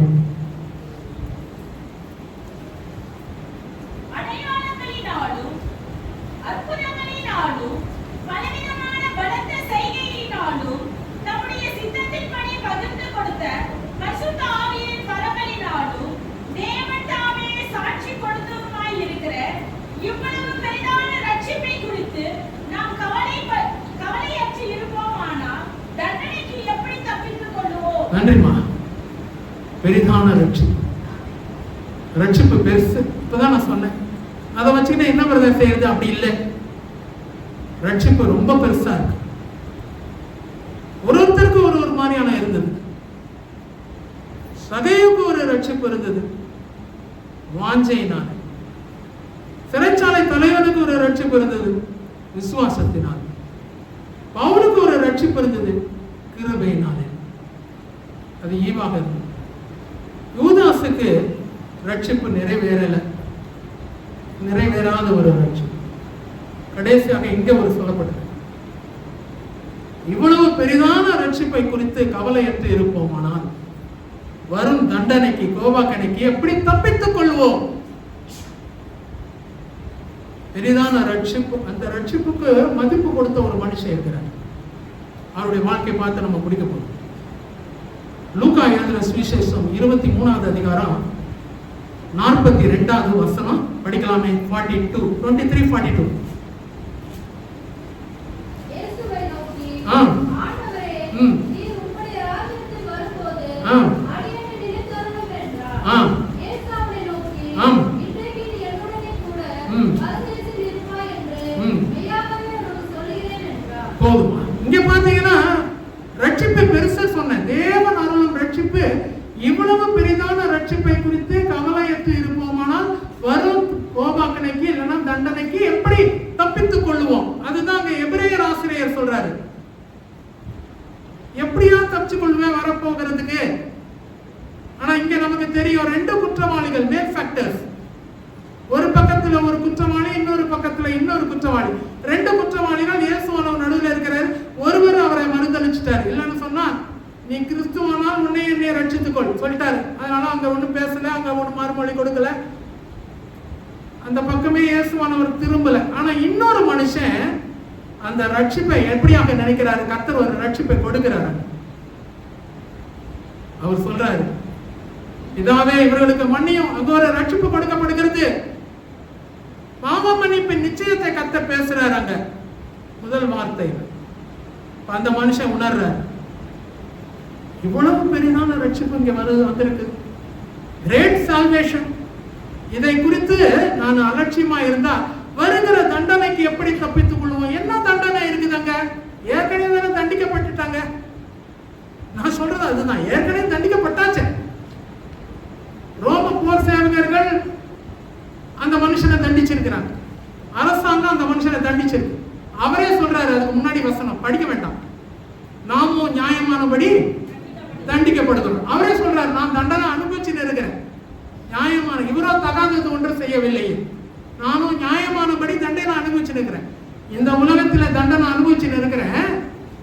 ஆனா இப்போ எனக்கு ஒரு சந்தர்ப்பம், அந்த மேலான இந்த பெரிதான ஒரு ரட்சிப்பு இருக்குது. இதையும் நான் மீண்டுமா தவற விட்டுட்டேன்னு சொன்னா மீண்டுமாய் காலகாலமாய் யுகமாய் அந்த பரம தண்டனையே இல்லைன்னா அங்க நரக தண்டனையை அனுபவிக்க வேண்டியது அவசியமா இருக்கும். பெரிதான ஒரு ரட்சிப்பை குறித்து நான் கவலையற்று இருக்க மாட்டேன், கவலைப்படுவேன். பாருங்களேன், அந்த மனுஷன், ஆண்டவரே எனக்கு இன்னொரு வாய்ப்பு கொடுங்க, நான் கீழே போயிட்டு இவ்வளவு பேரை நான் சுவிசேஷம் பிரசங்கிக்கிறேன் சொல்லல. அவர் சொல்றது என்னன்னா, இவ்வளவு பெரிதான தண்டனை, இவ்வளவு பெரிதான ரட்சிப்பு இருக்குது. அந்த ரட்சிப்பை நான் தவற விட்டேன்னா எனக்கு நரக பாதாளத்துல ஒரு தண்டனை. இங்கே ஏற்கனவே என்னுடைய லைஃப் ஸ்பாயில் ஆயிடுச்சு. இப்போ என்னுடைய லைஃப் மனம் திரும்பறதுக்கு ஒரு வாய்ப்பு இருக்கு. அந்த மேலான அந்த மகிமையான அந்த ரட்சிப்பை கர்த்தர் வைத்திருக்கிற அந்த பெரிதான ரட்சிப்பை நான் பத்திரப்படுத்திக்கிட்டேன்னா, அதை பெற்றுக்கொண்டேன்னு சொன்னா பரதீசி எனக்கு உண்டு. அந்த தண்டனையில தப்பித்துக் கொண்டேன். பெரிதான ரட்சிப்பு. இந்த உலகத்துல வாழ்ற வரைக்கும் ஜனங்க ரட்சிப்பை ரொம்ப துச்சமா மதிச்சு, இது என்னங்க அது என்னங்க எல்லாத்தையும் பண்ணி, என்னெல்லாம் பார்க்க முடியுமோ எல்லாம் பார்த்து, என்னெல்லாம் பேச முடியுமோ பேசி, எந்த போதகரெல்லாம் திட்ட முடியுமோ, எந்த ஊழியக்காரெல்லாம் திட்ட முடியுமோ எல்லாம் பண்ணி சபைக்கு விரோதமாய் காரியங்கள் இல்லைங்களா? பெரிதான ரட்சிப்பை நசுக்கும். சின்ன பிள்ளைய கழுத்தை நடிச்சு கொள்றதுக்கு சமானம். கர்த்தர் கொடுத்த ரட்சிப்பு அவ்வளோ சாஃப்ட், அவ்வளோ டெண்டர், அவ்வளோ ஒரு அருமையான கழுத்து நெரிச்சு கொள்ற மாதிரி. அது ஒரு சின்ன பிள்ளைய கழுத்து பிடிப்போமா? அதோடைய கையை பிடிக்கிறதுக்கே நம்ம யோசிப்போம். மேலான ரட்சிப்பு, மகிமையான ஒரு ரட்சிப்பு, பெரிய ரட்சிப்பு. அந்த ரட்சிப்பை குறித்து நான் கவலைப்படாம இருந்தா வருகிற தண்டனைக்கு எப்படி? அவர் இந்த உலகத்தில் இருக்க தண்டனை பற்றி பேசல. ஏற்கனவே தண்டனை அனுபவிச்சிட்டாரு. கொஞ்ச நேரத்தில் மறிக்க போறாரு. அவருடைய வாழ்க்கை கொஞ்ச நேரத்தில் முடிய போகுது. இயேசுவானவரும் முடிய போகுது, இவரும் முடிய போகுது. ஆனா அந்த மேலான ரட்சிப்பை, அந்த பெரிய ரட்சிப்பை நான் பெற்றுக்கொண்டேன்னு சொன்னான். இந்த உலகத்தின் வாழ்க்கை எனக்கு வலியோட முடிஞ்சிருந்தா கூட, சிலுவையிலெல்லாம் அறையும் போதெல்லாம் வலியெல்லாம் இருக்கும்ல, இயேசுவானர் என்ன வலி இருந்திருக்கோ அந்த வலியெல்லாம் இருந்துக்கொள்ள. ஆனா அடுத்த வாழ்க்கையில வலி இல்லாத ஒரு பரதீஸ் கர்த்தர் இன்னைக்கு வைத்திருக்கிறார். அந்த பெரிய ரட்சிப்பை கர்த்தர் நமக்கு தருவாரா? கண்களை மூடி நாம் செய்வோம். எங்களை நேசிக்கிற எங்கள் நல்ல தேவன், யூதாசுடைய ரட்சிப்பு ரொம்ப மோசத்துல போய் முடிஞ்சது. ஆனா கள்ளனா இருந்த ஒரு மனுஷனுடைய ரட்சிப்பு ஆண்டவரே பரதீசிலே முடிஞ்சு. இன்னைக்கு எங்களுடைய ரட்சிப்பு அப்படியாக இருக்க அட்வென்ட் சர்ச் கொலப்பாக்கம் ஆண்டவரே, இன்னைக்கு சகைவன் ரட்சிப்பை போல, அட்வென்ட் சர்ச் கொலப்பாக்கம் ஜெயிலரின் ரட்சிப்பை போல, அட்வென்ட் சர்ச் கொலப்பாக்கம் அப்போஸ்தலர் பவுலின் ரட்சிப்பை போல, அப்போஸ்தலர் மற்றவர்களை போல, அட்வென்ட் சர்ச் கொலப்பாக்கம் இந்த குற்றவாளியின் ரட்சிப்பை போல காணப்பட கிருபித்தார். நாங்கள் யாரும் ஆகாதவனாய் போகாதபடி ஆண்டவரே என்னுடைய வாழ்க்கையை கீழ்ப்படுத்தி ஒடுக்க கிருபித்தார். கொடுத்த நல்ல ஒரு வாய்ப்புக்காக நன்றி. உடைய மகனுக்காக ஆண்டவரே அவருடைய எண்ணமும் என்னுடைய எண்ணமும் ஒண்ணே ஒண்ணுதான். யாரும் யூதர்ஸா போயிடக்கூடாதுன்னு சொல்லி ஆண்டவரே யாரும் தேமாவாக போயிடக்கூடாது. தேமா இப்பிரபஞ்சத்தின் மீது ஆசைப்பட்டு என்னை விட்டு விலகி போனான்னு சொல்லி பவுல் சொல்றார். அப்படி அப்ப யாரும் போயிடக்கூடாதுன்றதுதான் இந்த குட் ஃப்ரைடே ஆண்டவரே இந்த சிலுவை தியான விதம் இருதயத்தின் ஆயத்திலிருந்து நன்றி செலுத்துகிறோம் இயேசுவின் நாமத்தில். ஆமென். சேர்ந்து சொல்வார். நாட்டு கர்த்தரை ஸ்தோத்திரி. எவ்வளவு நிறைய